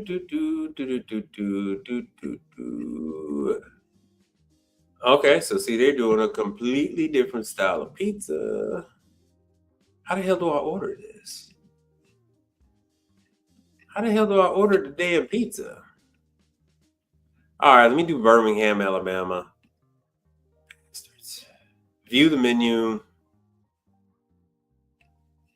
And then what the hell are they charging for pizza? Pizza. Wings. What the hell they had? Wings. Margarita. Drinks. Like I said, there's more money poured at the bar than made in the back. Jesus, I just want the damn pizza, man. I don't beer, wine. Look, man, just tell me how much. God, there we go. How much the damn pizza is. Cheese fries, wings, tacos. What the hell is it? Okay, $12 for that. $15 for that. Good Lord. Patty melts. I've been telling my daughter I'm gonna take her to damn Top Golf. What the hell happened to the pizza? Desserts. All right, what the hell happened to pizza? Did I miss the pizza? Chicken katsu sliders, turkey, patty melt, burger. They must have took the pizza off the menu. Tacos. Oh, there it is. So it's called flatbread. $14.75. $14.75. So let's go to Waring commercial. And let's do pizza.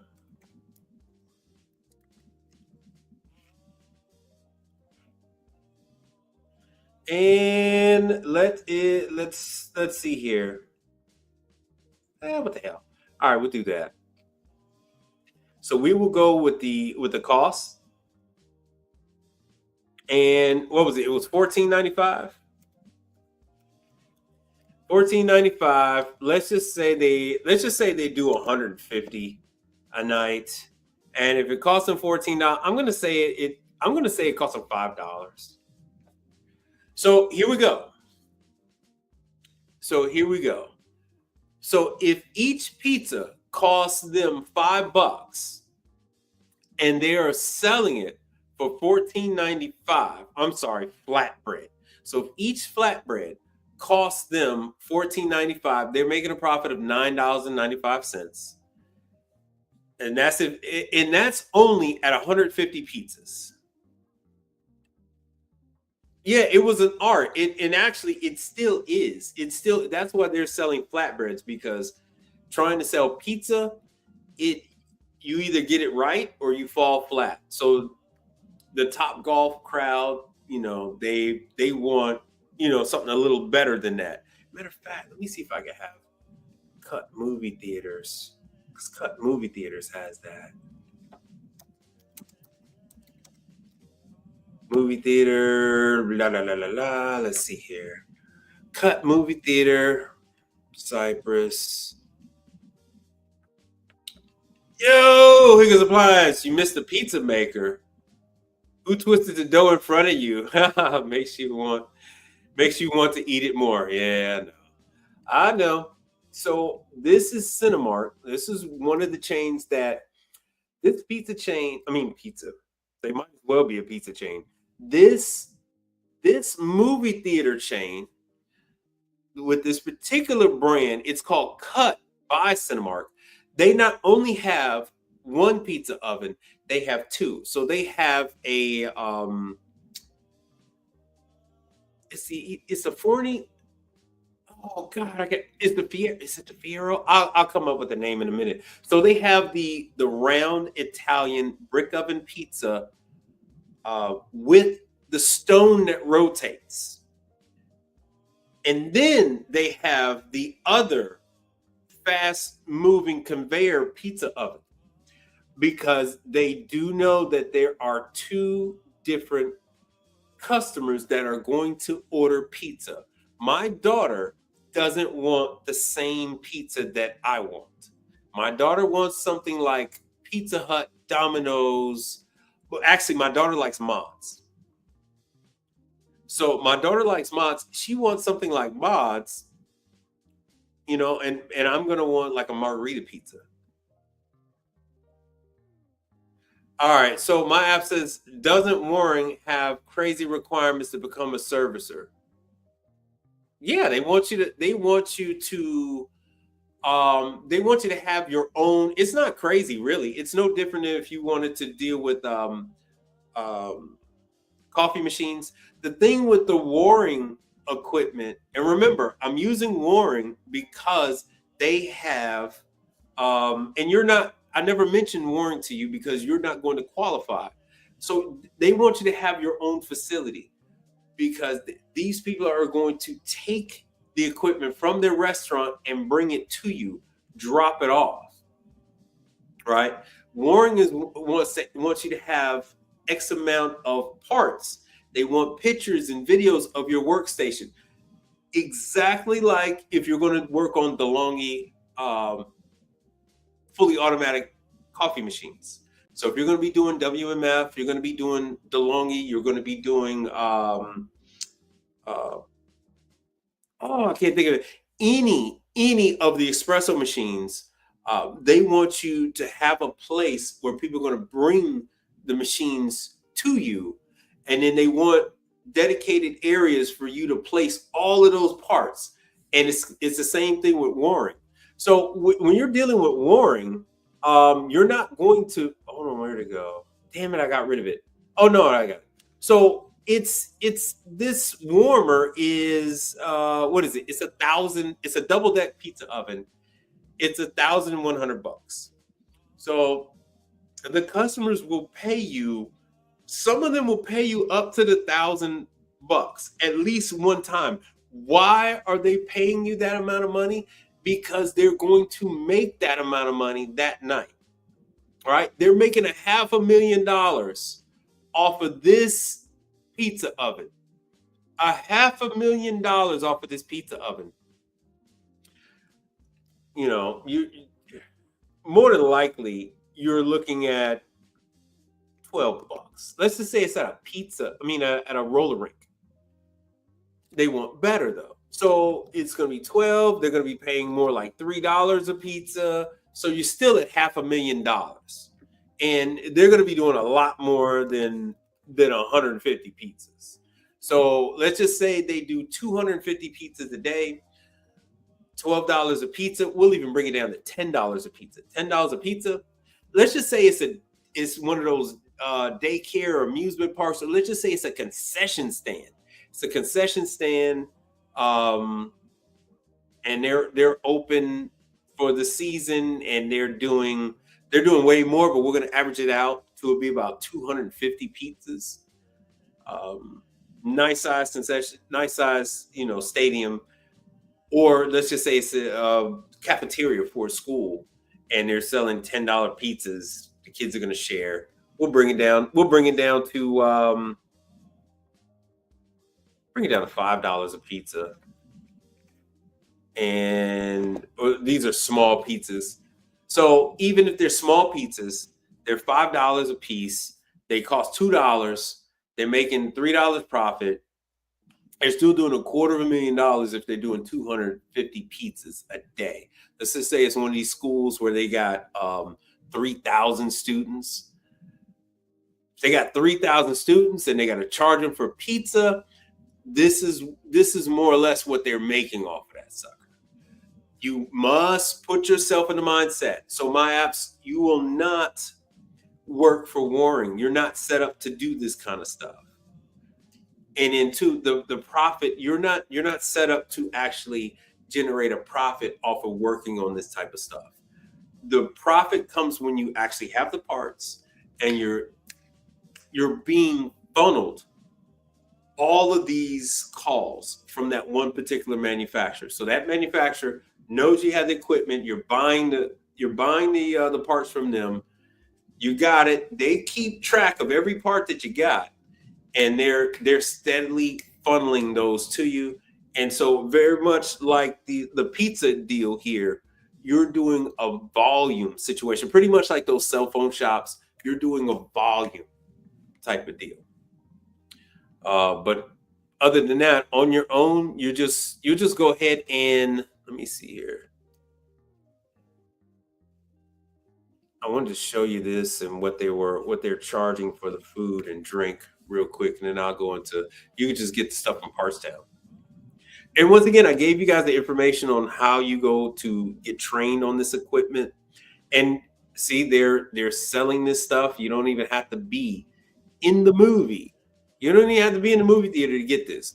Grubhub is going to deliver this stuff to your house. DoorDash, Uber Eats, if you want to watch the fight at the house and you want to have the movie experience, you want icy, you want popcorn, and then you want this flatbread, this pizza, they'll just deliver it to you. Because as you see, just off of one little piece of equipment, a couple of dollars for pizzas and things like that, you're making $250,000. You're making $250,000. So I just want you guys to have this in the right mindset. Here they are all over the place, all over Texas, Virginia. There they are in Fairfax, Newport News, the last Newport News, Bellevue, Washington, Maryland, LA. Oh no, it's Louisiana. It's Lake Charles. So that's Lake Charles. So over there by the casinos, Boca Raton. So I would have to actually go to Cinemark to actually get myself something decent to eat if I lived back in Florida. Just shoot me down. Just shoot me down. Florida's a hell. Florida is just awful. All right, so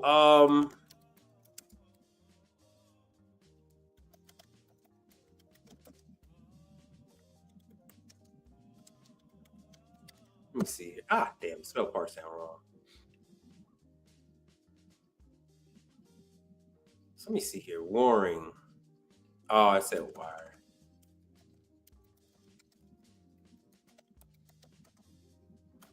Let's see here. Yes. So Parstown has warring parts. So this is where you get them. So there's no mystery, brother. There's no mystery. Oh, no, my apps. It doesn't sound bad. It tastes bad. It tastes horrific. It's awful. It's trash. Straight trash. Did you ever give the Keurig Dr. Pepper info? Yeah, many times. It was for all those people. I think you can it was for all people who contributed to the channel. So people that contributed to the channel, I give that kind of information out. I believe you contributed to the channel. So anybody that does, you just let me know when the last time you contributed, match up the amounts, because you guys have different names that are on the comment section from when you donate to the channel. Anybody who donates to the channel gets all access. So don't worry about it. You get all access. But yeah, Keurig Dr. Pepper, I got all that information. All that information for the Keurig Dr. Pepper. Yeah, Florida is just a hell. It's a hell. So here we go. So this is warring parts. This is for the blender. But any parts that you're looking for, see, and now they're even selling the entire item. So they're, like I said, this is something Partstown, the investors in Partstown were transferred ownership to the same investors that own Home Depot. So it's green. It was green something, and now they were financially rewarded, and so now this is under the same umbrella with Home Depot, which is why they started selling products now, because Home Depot sells products. So they're doing this stuff across the board, selling stuff across the board. So here's all the parts. So if you wanted a warring part, Partstown has the parts. Partstown has the parts. So if you need a part and they don't have it listed, they can get you your parts. See, they have over 500 models. Here's where they have all the parts manual. Let me see what the hell. I don't know what that other number was. Installation. Let's see here. Service and parts manual. So here we go. So this is for a Waring juicer. Here's all the parts. Here's all the information. Yada yada yada. They got everything you can want. Everything you can want is right there. It's 4 pages, all the part numbers. So if you don't see it listed, you call up Parts Down. You can send them email. You can contact them through the AI bot, and they'll get back with you next day. They'll get back with you next day. All right, so let's see here. What the hell else was I showing you guys? I think I went over it. But anyway, that was Cut Movie Theater. So Cut Movie Theater. I wanted to show you some of the other stuff they had. Oh, and see, so I can even pick up parts. Let me see if I can. And this is the thing that Parts Down have. You can actually do the same thing where you are. So it says it's in stock. Let's see here. Let me see if it'll let me pick it up. I think it's going to let me pick it up from Armstrong. More than likely, it's going to be this plate. And I actually saw one of the guys from Armstrong today. Let's see here. I have to go to the checkout. Let me go to, damn it. Let me go to checkout. Damn. Freaking Parts Down, man. Damn it. What the hell? All right, so here I am in the thing. There is no 1 hour pickup. There's no 1 hour pickup. Let me do this. CMA wash arm. Yeah, so this, I got 1 hour pickup with this. So it pops up right away. So this tells me exactly like what zip code it is. It says from my house, it's 25 miles. But I know this is going to be, and then also same day delivery. That's not bad. That's not bad for $5. Oh, no, that's the price. Okay, that's the price of the item. Let's see here. This is actually, I'm not going to say who it is, but once I see that it's in stock for a 1 hour pickup, I just go right on over there. I just go right on over there and pick it up. Hold on, let me go back. Let me go with Waring.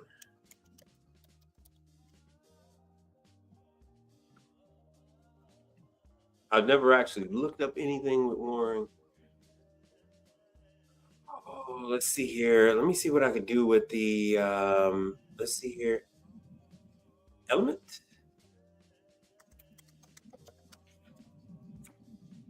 Boom. All right. So that looks like the belt with my glasses. It looks like that's the belt. Oh, no, that's the Element. So see, it's not bad. The Element 208, $23, 79 in stock. So that usually is the culprit. Okay, that's what that sucker looks like. So now the main issue you have with stuff like this is, will the customer pay you to fix it? Will the customer pay you to fix it?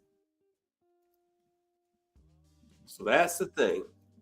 And I don't even know what the hell this, hold on, I don't even know what the hell this thing goes to. It's going to tell me, let me see, model, it is a WC. All right, let's see what this damn thing is. See what this is. Oh, it's a toaster. It's a toaster. So exactly, you're going to be spending your time putting this together. So if it's for a good customer of yours, like I said, they need the toaster. This is where they put their bread on, the bagels. Right. So this is the bagel one. It's $519. Will they pay you $519? Will they pay you more than $519? Yes. Here's the situation. They will pay you. They'll pay you $600-700.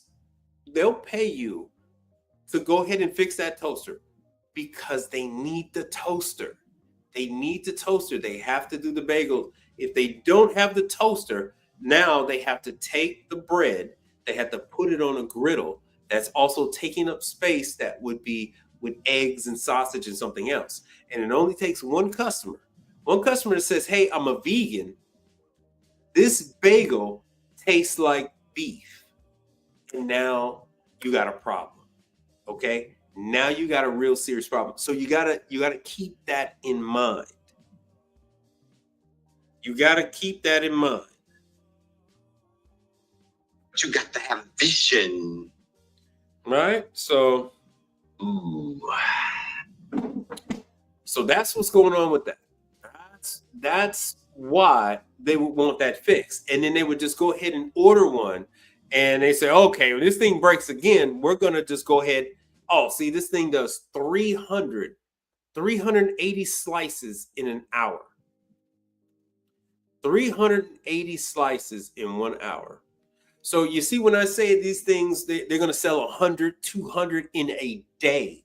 This equipment is made to do 300, 400, 380 in an hour, not just a day, an hour. That is what kind of throughput they're expecting. All right, let me do cut movie theater. I'm going to show you what these. Oh, shoot. That ain't what I wanted.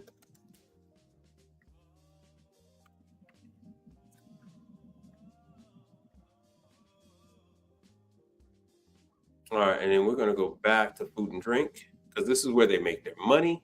Continue as a guest. I don't want that. I don't want food delivery, concessions, wine, spirits, blah, blah, blah. All right, well, I guess it's going to be seaside. Okay, seaside delivery. Let's see if it'll let us go in here and let's. Oh, come on, man. Get it. Let me see. Let me see if I can do this.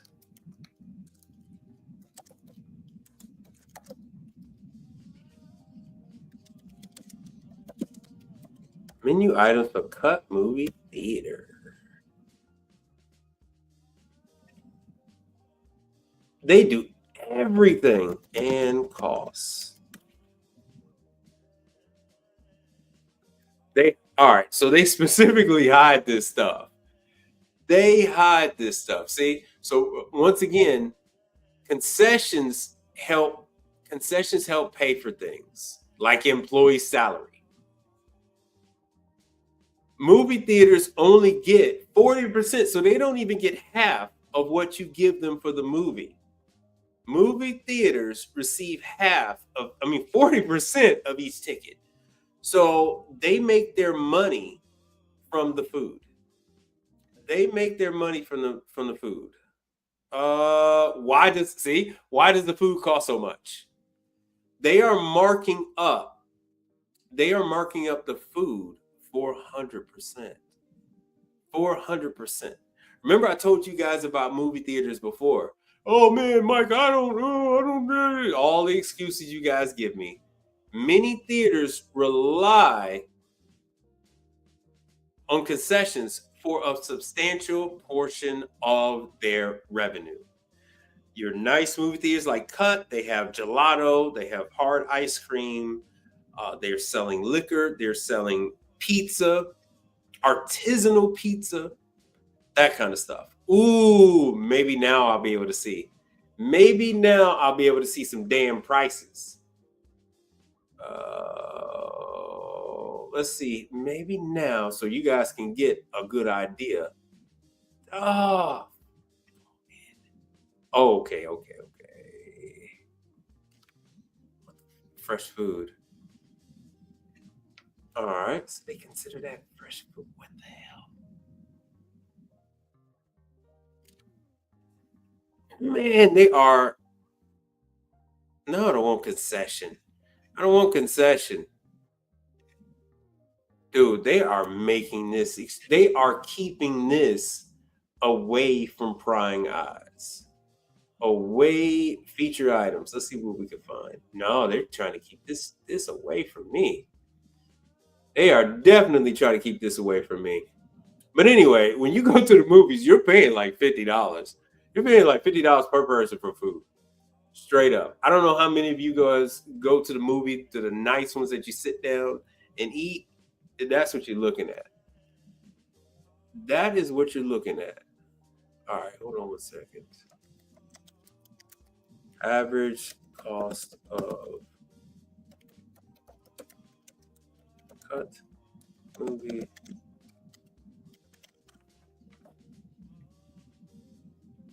Okay, so the items are between $11 and $17. This we haven't even got to. There we go.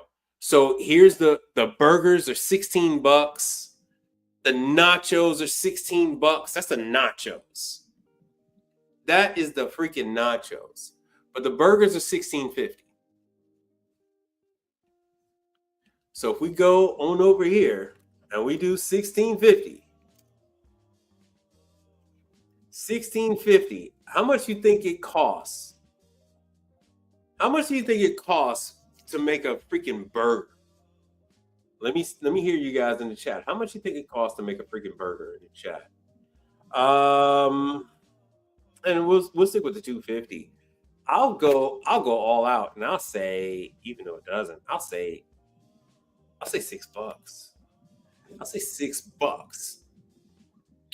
So if they're selling burgers, because remember they said a 400 to 600 markup, 400% markup. So this is more like the 600% markup.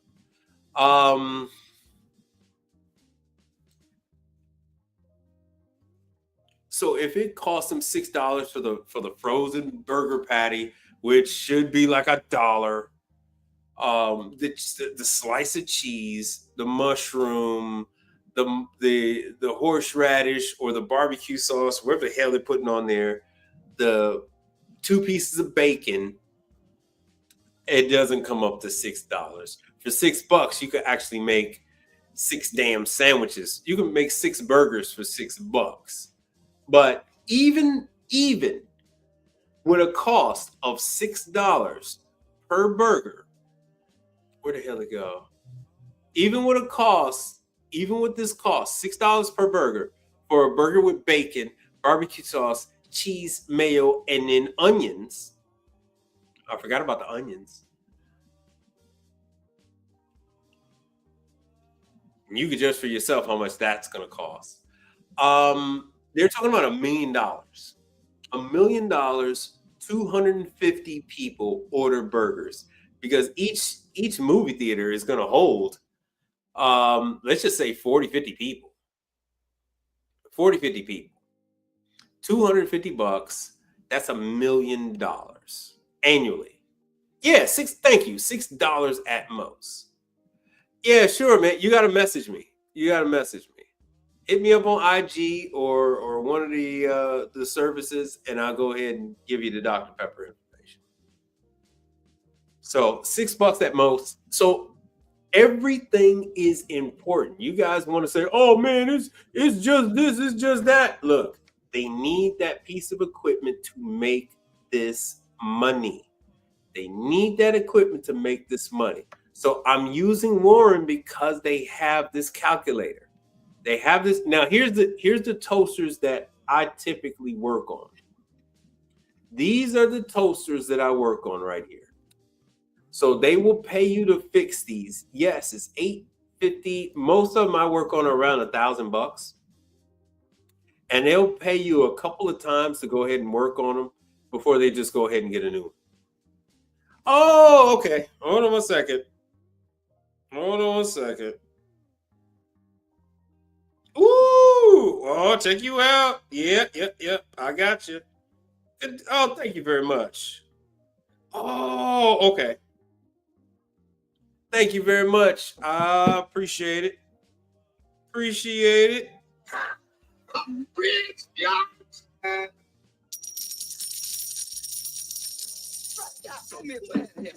I appreciate that, man. Just give me a little bit. Yeah, just a taste. That's all I need is a taste. I need $2.5 trillion.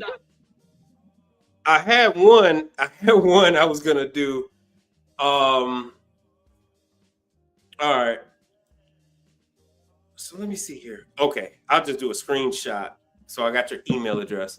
So I see it. I see your email address. So I did a screenshot of your contribution to the channel. I do appreciate that. And I'll send you that. I'll email you that stuff so that you can get signed up with Keurig Dr. Pepper. So these people will pay you to work on this because without this thing, let me see here. Yes, it does 1,000 slices per hour. This is how they do it. They'll have the same employee. They'll take the bread from one side of the restaurant. They'll go on to the other side. They'll drop it in the top. It will slowly feed that in. Meanwhile, that same customer that dropped in that bread has already gone back to something else. And by the time they're done assembling what they need to assemble, the bread has come out of that toaster because they can set up. Yes, it's less than 4-minute heat up time. And it does bagels, it does artisanal breads, sourdough, and all that kind of stuff. You can set the speed. So you can have it go as slow as you want. And most times they will do that. So they'll bring the temperature, they will lower the temperature, won't make it so high.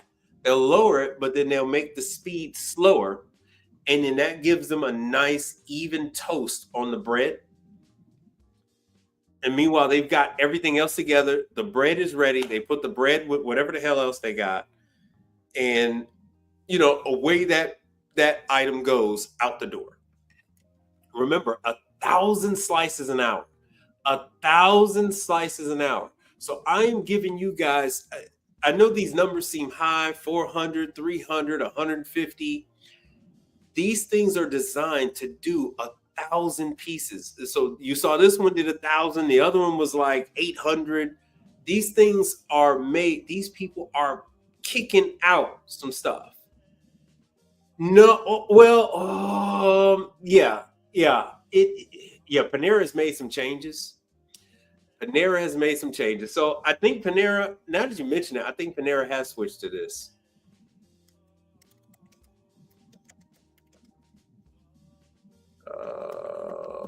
Toaster. I haven't, in all fairness, I haven't been to Panera. I haven't been inside of Panera to do any work in years. I was involved with a Panera rollout here when they did a big expansion back like almost 10 years ago. 8 to 10 years ago, Panera did a big expansion. And so I was involved with that setup. I know because each and every Panera had 1, 2, 3. They had about 4 Hoshizaki ice machines. So they had one at the drive-through. They would have one out in the front in the lobby. They would have one in the back, or they would have one at the drive-through, one inside in the kitchen, and 2 in the lobby. And yeah, I did, because everything with Panera is out in the open, so you can see them do everything. You see them do everything on the make line. So just so you knew, let me see here. Continue as a guest. Let me see if I can find what the hell the price is. God dog it. Come on, man. Pick up. Let me see here. So I knew there's a Panera right there. Come on, man. Boom.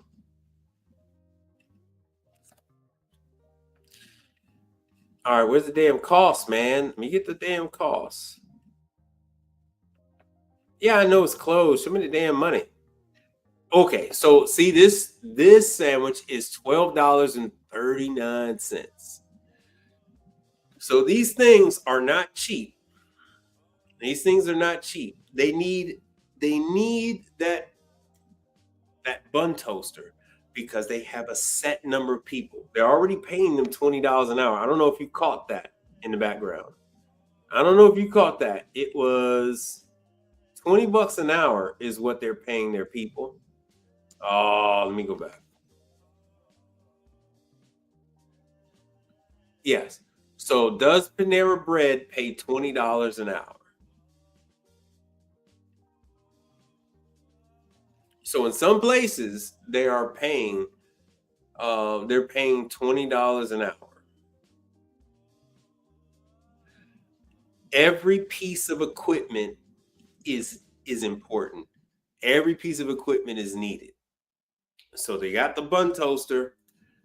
That's go ahead and getting everything ready. And as you see with Panera, you see, boom, they'll go ahead and drop that bread in there, and they'll go ahead and do other stuff. They'll go ahead and put some stuff in that speed oven because now they're using Turbo Chef. They'll go ahead and drop that in there. And the whole reason why they're doing this now is because they had so many problems with the Electrolux panini press. Yeah, oh, it runs nonstop. All of them do. Nobody turns theirs off. Nobody. Let me show you what Panera used to use.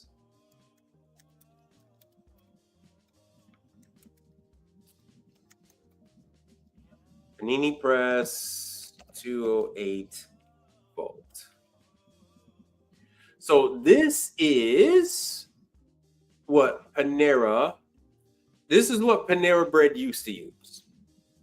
And just like I mentioned earlier with Waring, they only had one service provider that would do the work. They had parts for it because they had to take care of Panera. But Panera got tired. They got tired of this, and they end up ditching this, and they went with Turbo Chef. So Turbo Chef has panini plates that you could put inside of it, but these kept giving issues. They kept giving issues. Like I said, Electrolux. I give you all the information on Electrolux. But yeah, they got tired. They got tired of it, and they redid everything. They redid everything. And I believe they were 208. Let me see. Electrolux Professional. I believe they were 208. So I requested a 208 unit. Here's the cut sheet. 3 cooking. Okay, wow. All right, so this one had infrared and microwave. I did not know that this thing was shooting microwave. Okay. So there really isn't much of a difference then if they're going to use the Turbo Chef. So that's what made this. And these things used to be 20 grand. They came down to 10. They came down to about 10,000. With that, all that, what's the model number? On it, man. Let me go back. Let me see if I can look up some of the parts so I can show you guys. Model number. Let's go to Parts Town.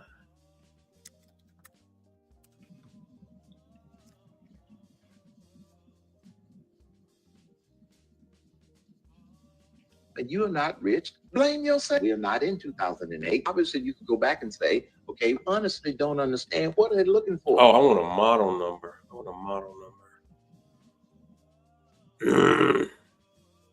I hate using Parts Town.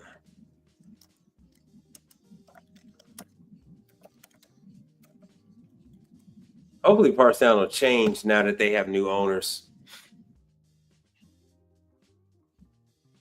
This is still a pain in the ass. Come on, man. All right, cool. Let's go with this.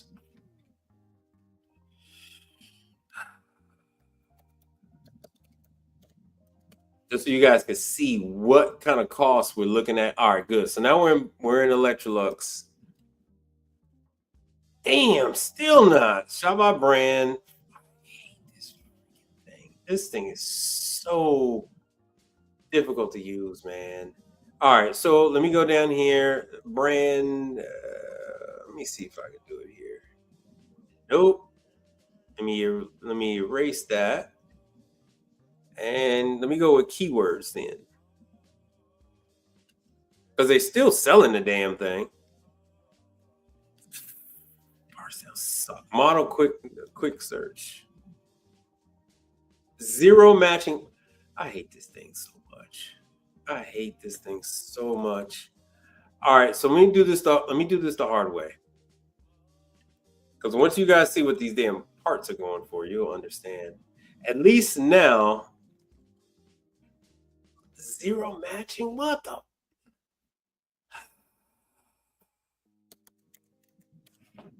Let's see what comes up if I say press.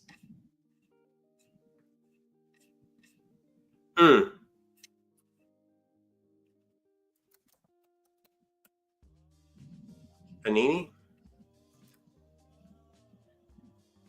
$42. That's all right. The electromagnet on a Panini. Damn. So just the magnet alone is $430. They got 16 of them. Oh, $60 for the spring. That's not, well, it's a spring. Damn.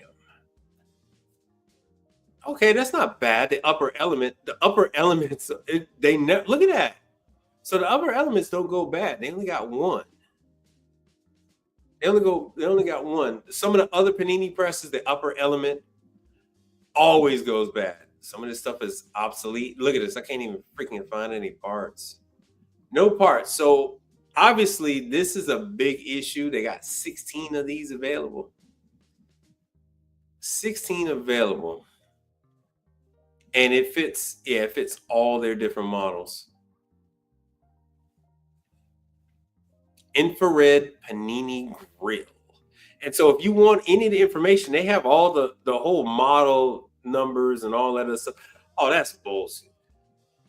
So these fans are gonna burn out. They get grease in them. They get a lot of lint and dust in them. They have 54. It's the same ones that they put in freezers. It's the same one in the European freezers, European and the Asian freezers. 220 volt, $136 for a $10 fan. $10 fan, that's crazy. Capacitor, $47. It should be $10. Glass, whoa. Wow, so this is an obvious issue. They have 100. Yo, what's going on? Crystal Clean Appliance, what's up? Do you have any experience working on Ecolab dishwashers that's tripping a breaker? All right, Ecolab doesn't,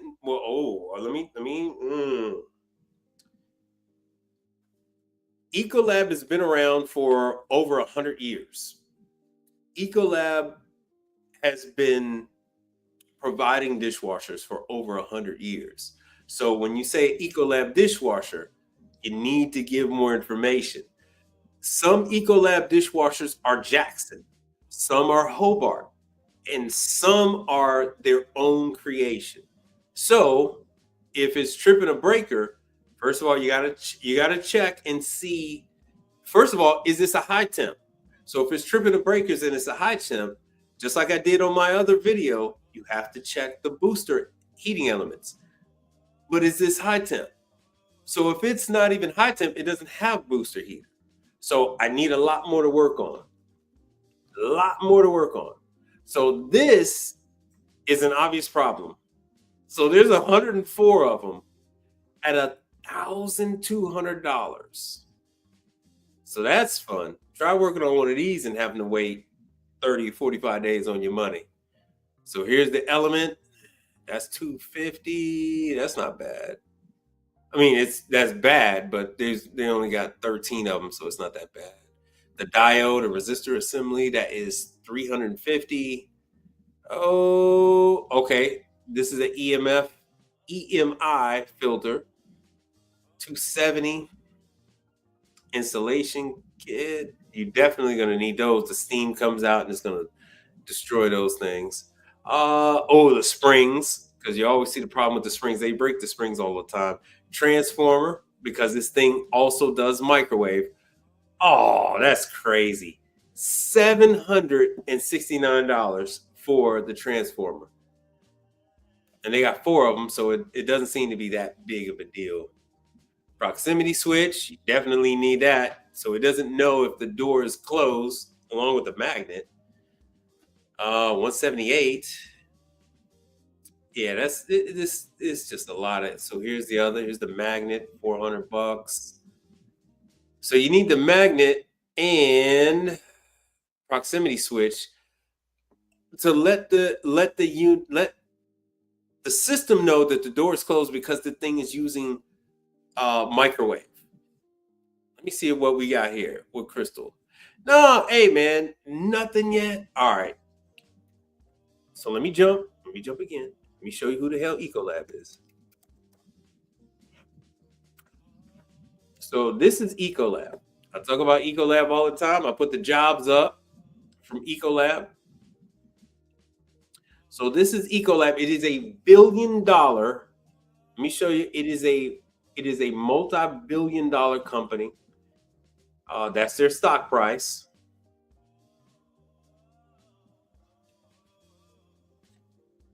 And let me go to financials.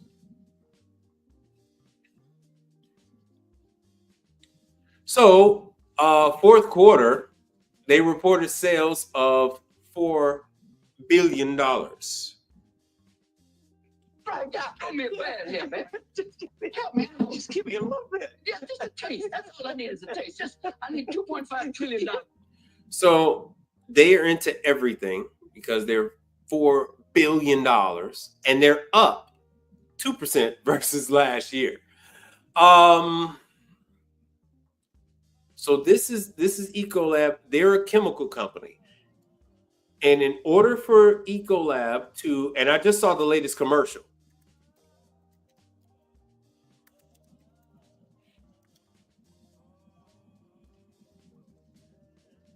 Let me show you the latest Ecolab commercial.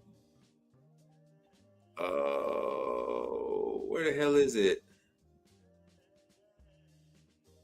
Yeah, there it is. There it is. 3 weeks ago.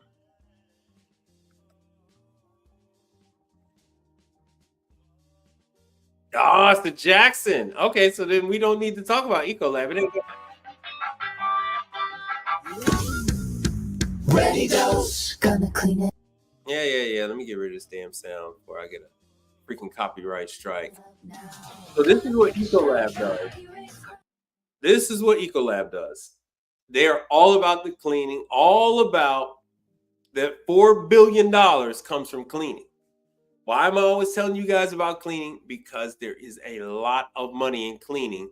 As you see, they don't just have one little miniature person cleaning. It's all about having a crew. And this is their newest thing, which is the tablets. So what's old is now new again. So instead of shipping around bottles that can break, bottles that leak, bottles that get a crack, and they get a crack in the plastic and they lose product. And then water is expensive. So now they're selling the stuff, they're selling the chemicals in compressed powder form, in measured out tablets. So I love the tablets myself. You could drop the little small ones, fit spray bottles. I don't care what size spray bottle you got. It's small enough to where it fits into a spray bottle, and within seconds, you already have the right concentration for an entire bottle to use, to do what you got to do. To do what you got to do. So, Crystal Clean Appliance, they sell their chemicals. Yes, they do. $4 billion. Greed and panic. So now my oh yeah, that was my apps. So Crystal Clean, is this a high temp unit? It's a Jackson. Is it a high temp? Is it a low temp? You're gonna have to go, with some more than that. You're gonna have to go with some more than that. These are Jackson, which is, as if you guys will follow me earlier, Jackson is owned by let's see here. About Us. Come on, man.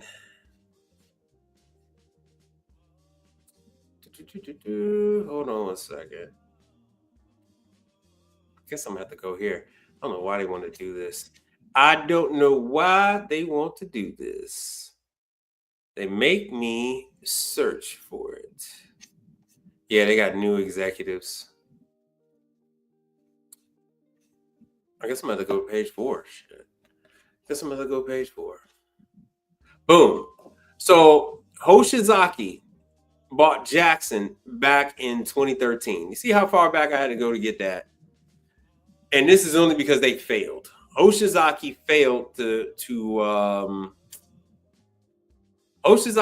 get it popping with their dishwasher. So if you can't beat them, join them.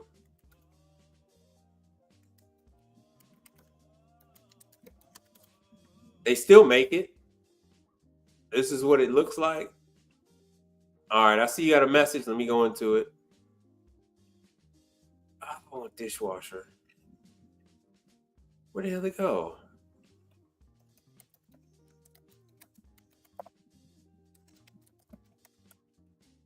There we go. That's Fagor. Damn it. The hell did the dishwasher go? Ah, there we go. There we go. There we go. Because it's on the Japanese site. They sell the dishwashers everywhere else but here. They're erasing everything. So as you can see, all right, so this is another country. Oh, they're erasing everything. They're erasing everything. But here it is right here. This is the dishwasher. It is exactly like Electrolux. See, made in Japan. And they had a couple of different models. They had about, so here's the hood one. They had about 4 or 5 different models. So this is the one. It was just like a CMA. Exactly like CMA. And that was the old Hoshizaki stickers that they used to have. The very old one, like when they had the R12. They don't have those stickers anymore. Good, so I can go to the Japanese. So the JWE for dishwasher. These are the different types they have, and they actually have more than, okay, good. So they actually have a couple more than this. Still, they kept with that spray arm. To this day, I've never had one of these in the field. All right, so they just sent over the work order. Not much on the work order besides the problem they're having. Just like anything with commercial, you got to go and see what it is.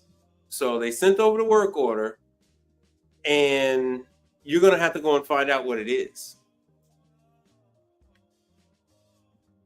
I don't know why you're trying to get your dollars up.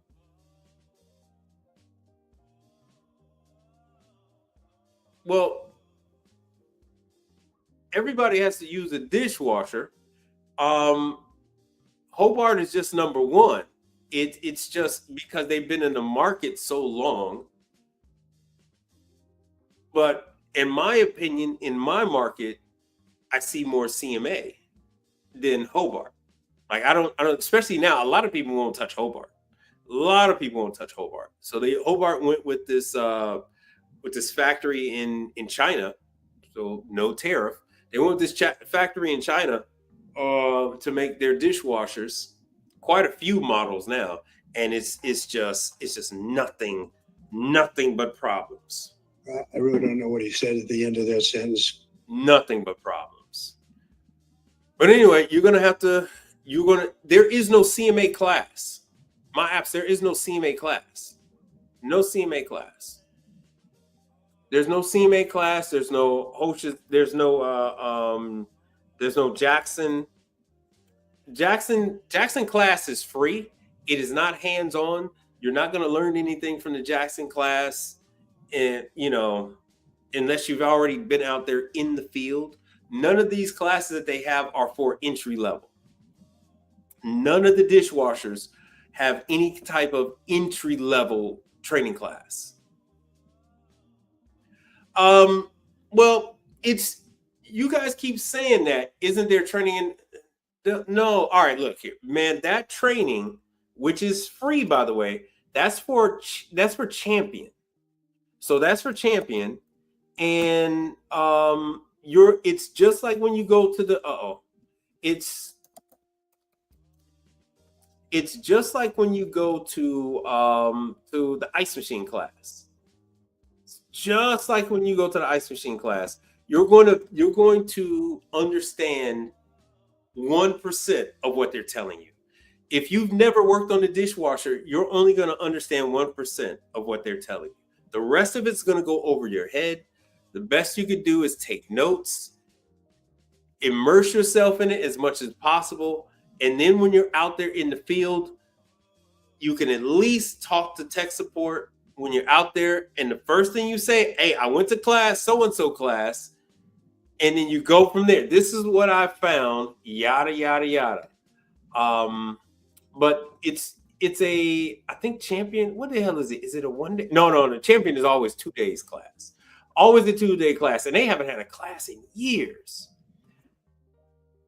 Out of my viewership, I swear to you, it's like maybe 20 of you normal people, and the rest is all industry people watching to see if I'm talking bad shit about their product. Or see if I'm giving out bad information on how to service product. I'm not here to tell people how to work on shit. I only tell people how to get the proper information from the factory. So if you, the factory, are willing to train these people, I am more than willing to tell them when the class is. They then have to call you guys to find out where and how much. But class with Champion is always free. They actually reduced it. So this is in Winston-Salem. So you're going to get the same experience. Well, you might get a little more in North Carolina, but they're doing their usual. They're taking the factory tour. What they do is they, like someone, like one of the brothers said that called up before. Hey man, I want them. Maybe I'll have a school and they can ship the stuff out. They're not going to do that. They will never do that. They will never ship their product out and leave it in your hands. They will only ship the product out if they themselves are going to teach. I was involved with Electrolux Professional when they were shipping out the product, but they shipped out the product and they themselves taught the class with the product. And then they watched as the stuff was boxed up, and they stood there as the stuff got crated up and then trucked away. Because the problem that these factories have is you want to give somebody $250,000 worth of equipment, because you can't just teach on one piece of equipment. They're teaching on like 5-6 pieces of equipment, which adds up in value very quickly. Then how do they not know you're going to take a motor off, you're going to take a control board off and swap it with something else? Swap it with one that you had that was defective. Or not even you, but a student goes and swaps it out with something that they had that was defective. So these are things where they are involved because the pieces are worth more than the whole. The pieces are worth more than the whole machine together. So these are the classes. It is 2 days, Tuesday and Wednesday, Florida, Pennsylvania, over here, Dallas. So now they switched from one company to another. So now it's going to be eSource, Commercial Appliance Service in Sacramento, General Parts, which is Partstown, that's Bloomington. That's going to be at their training facility. Joe Warren and Sons in Massachusetts. So the training facility in Florida, so that's actually going in-house to in-house. So the well-built facility, they also have the proper voltage. They also have vent hoods. They also have hot water, and they have drainage, because that's the other thing. They need drainage for these things. I believe the General Parts, that's at their training facility. General Parts has their own. So for the most part, these guys have a facility.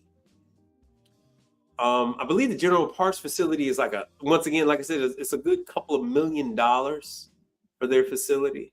Let me go back. Hold on. Let me see here. Let me see if I can find that. But yeah, just because you go to the class, I want you to get as much information as possible. But don't think that you're going to come out of this class and you're going to be just knocking them dead. That ain't going to happen. That is not going to happen.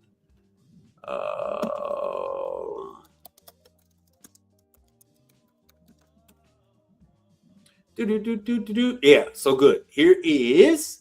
So here's what their facility looks like. So it's not the $2 or $4 million training facility. So yeah, they have the vent hood. So what you see in the back is the vent hood. They have electricity. More than likely they got some kind of a drain.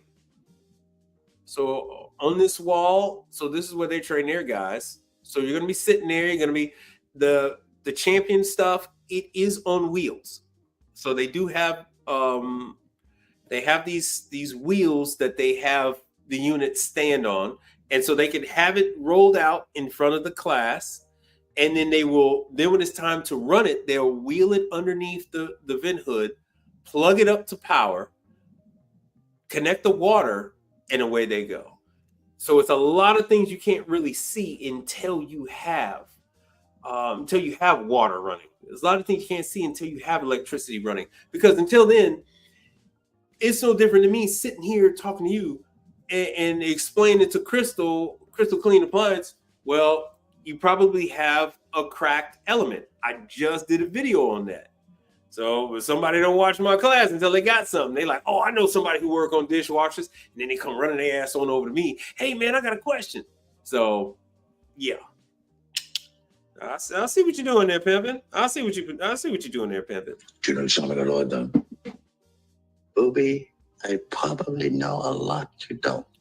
So dishwashers are, most of them are the size of a car. You have the small undercounter ones. You got some of the smaller uprights, but the rest of them, they're the size of a car. Let me show you some.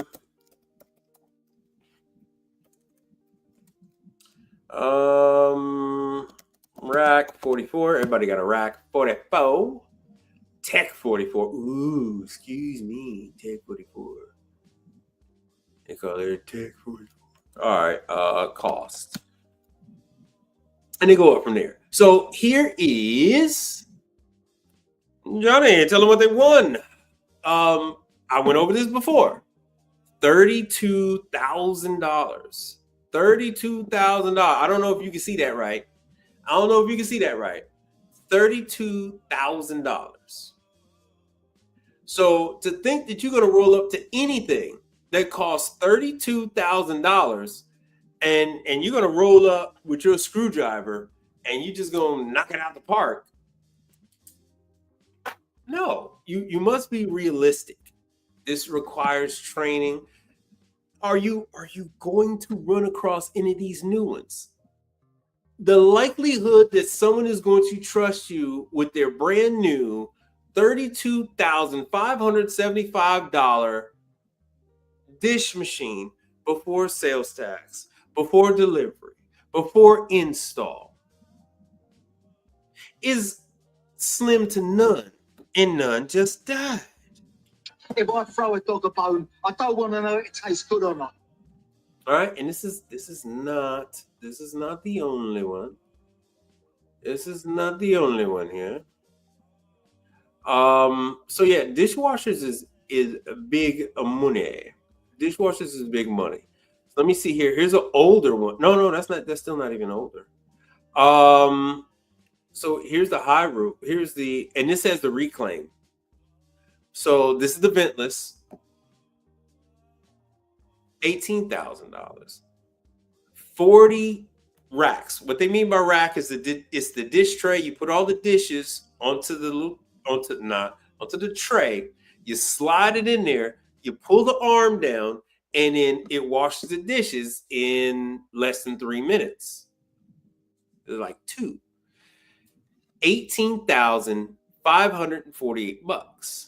Once again, to think that you're gonna bring your happy ass on over to a machine that's $20,000 because it's $18,000 before the sales tax. Hold on, let me show you something. And people are like, oh man, I'm gonna start up my own school. All right, cool. You go ahead and buy. You think you're gonna find these used like that? By the time you find them used, the information is irrelevant towards the new one. They have new rack systems. They got new mechanisms. The older ones have been phased out. By the time you're able to get one, however you're able to get one, 18,584.23 times 8.25. What the fuck?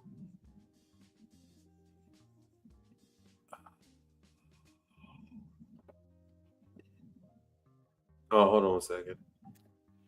Oh, no, that can't be right. That ain't right. Oh, times 0.0825. My bad. So you're talking about $1,533 in sales tax. Plus, so that was 18,584.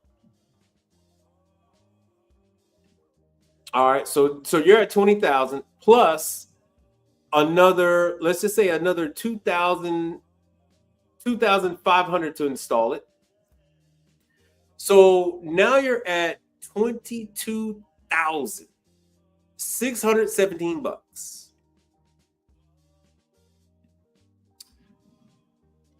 Right. So you just can't throw it out because it is designed for you to, make it. But once again, you did see the numbers. Oh, yeah. Oh, no. Much longer. Let me show you. And let me show you a champion. It's called the Byline. And almost every brand makes a flight. So that's the Hobart. Let me show. There's the Blanksley. Champion. All right, so let me do this and let me get a number. So this is the E series. So there's your 29 feet. 29 feet. So you're a little short there, bro. You're a little short. 29. But they can go much longer. What they have is they'll have these feeders for it. So I hope you guys are sitting down. There's the 24. And let me go with the EUC.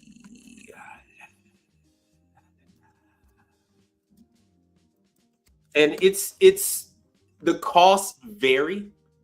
Ooh, rented for 44. See, this is what I'm talking about. I didn't got myself sidetracked. Rented for $44 a week. Ooh, dude, that's gotta be a hell of an install. You practically gotta pay for that damn thing. You practically gotta pay for it to get $44 a week on a lease. All right, for sale. This is gonna be a hard one because these are all custom. These are all made to order.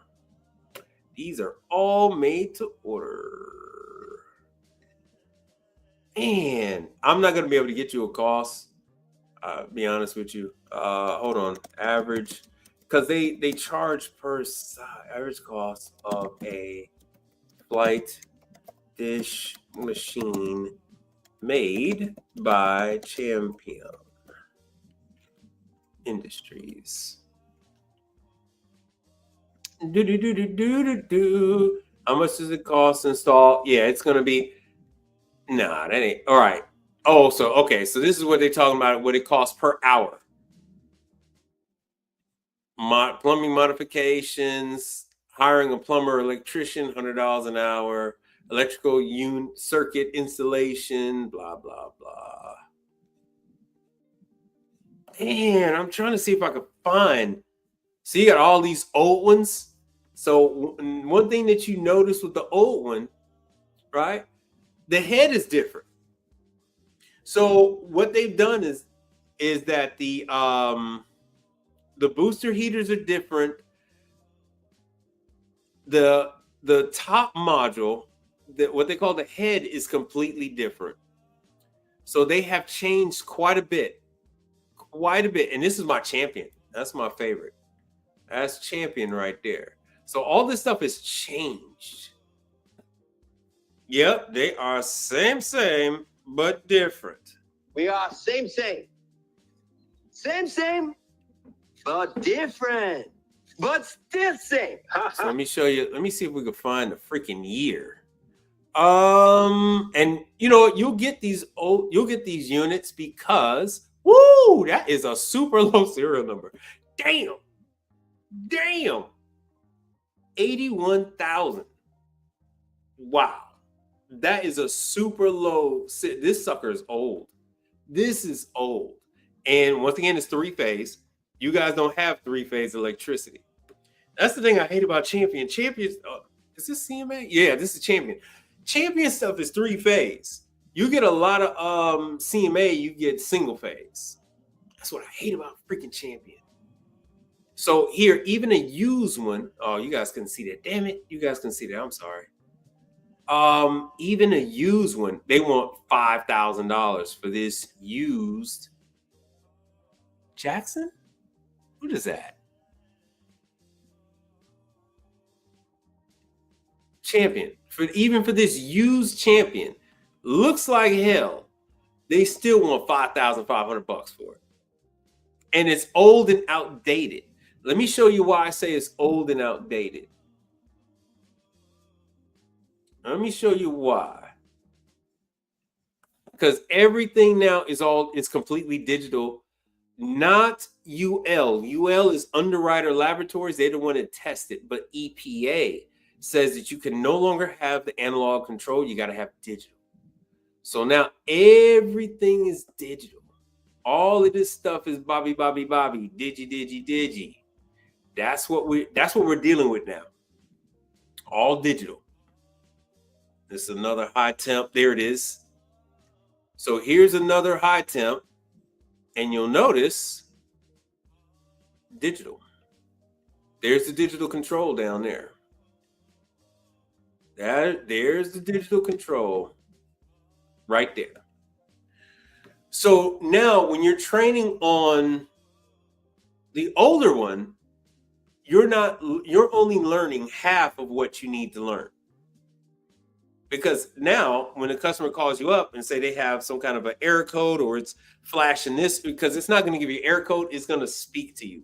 These machines speak to you. The machines of 15, 20 years ago, they used to flash your error code, but these machines are actually going to communicate with you in a full sentence, full display, full words, water not hot. They give you a full display of what the temperature is. They give you a full rundown of how long the wash cycle is, if they're able to complete the wash cycle, if they're not able to drain, what their titration amounts are inside the system. All of that comes up on there. All of that comes up on there. Not so much with the ones of old. That's not on there. So when you go out on an old one and you go out on a new one and you've been trading on an old one,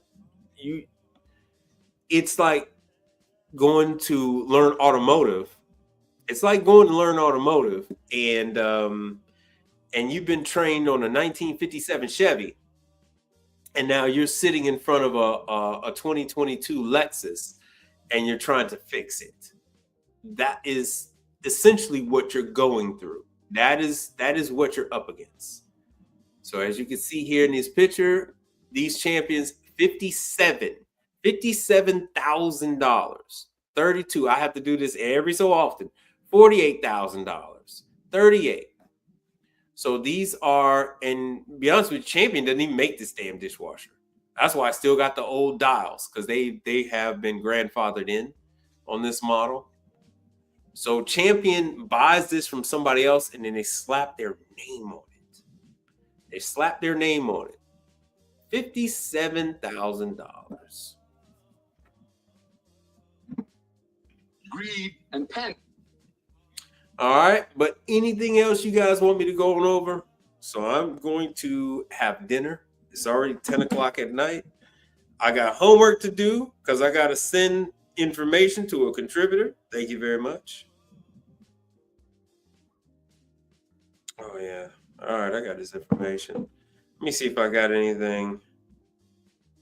But yeah, don't fool yourself into thinking that you're going to go to a single class and now you're ready for the world. It don't work like that. It don't work like that. That is wishful thinking. And then you woke up. And then you woke up. See, these are the newer ones, all digital control, because that's what the EPA said that they had to have. So even if they roll back requirements, it's too late. They already paid millions of dollars to have the controller designed. They already paid millions of dollars to have the controllers made. They paid millions of dollars to get the wires and the wire harnesses and all the connections. Millions of dollars. They didn't want to do this. They would have kept pumping out old old analog controls from now till the sun burned out. But now that it's digital, they can't hook up digital components to these old analog components. So they had to have digital components to hook up with the probes and everything else. So it's good for business though. It's good for business. See, this one has no booster heater. So this is a low temp. 60 racks per hour. That is a rack per minute. So not 3-minute wash, a 1-minute wash cycle. How in the hell are you going to slam the dishes in there, pull the handle down, pull the handle back up, pull the dishes out in 60 seconds? Just saying it took longer than that. And that's 13 grand. So I'm giving you guys this information. I give you guys this information so that you can understand that just like Crystal Clean, they got to go out and work on a Hobart. Excuse me. They got to go out and work on a Jackson dishwasher. So hopefully this is your customer and they didn't just send you something. But when you go out there, hey man, you work on the dishwasher. Maybe they might have a toaster that's down. You go ahead and service the toaster. Maybe they have a prep table that's leaking water out the front. You're able to take care of that. Bad drain, that type of thing. Maybe the panini press is not working. Maybe the hot holding cabinet isn't working. Maybe the warming station isn't working. These are all add-ons. So now you're able to take one service ticket and turn them into 3 or 4. That is the whole goal. You guys just keep thinking about one thing. Baby, $1 million. You got to look at the whole entirety of that customer. Forget just that one item. That customer has 30, 40 pieces of equipment. You need to work on as many items as you can, and it boosts your service ticket number. So you can be rich. You know what I'm saying? Because you just need a little liquidity. I just need some liquidity. You know what I'm saying? All right. And with that, if you guys don't have any other questions, I am going to get out of here. I think I'll play a little. I'll finish the service video. If you guys want to see the service video on the Continental washer that's changing the bearing, I actually got about 2 or 3 of them. I'll play them on some other videos. But I have. Let's see. Let me get rid of this. So let's see what you guys got to say. Video file of Continental bearing. And then maybe when this is done, I will play the whole thing. So this is the bearing. Don't ask me, is there any special parts needed? The parts are listed in here. The parts are covered. There is no sound. Why? Because they play this video for 170 countries. One of the videos is new, but the other 2 of the videos are new. One of the videos I have is about 4 or 5 years old, but this is one of the newer ones. I think they released it within the last month or 2. So with that, I'll see you guys later. Thanks for everybody who contributed to the channel. I do appreciate you. There's my information up top, Mondays and Thursdays. And let me see here. So it's just him taking off the back panel. Thanks for hanging out with. Great mysteries. That man is Negrodamus. You, sir. I have your answers for you. And with that, Be relentless. That's it. I'm done. You damn skippy it was, bro, man. You got to go, man. Nah, follow this trail. You got to get up on out of here. all right, there we go. After this video, I'll play training classes for the week. And that'll be it.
I'm proud of you. You know that. I hope you do.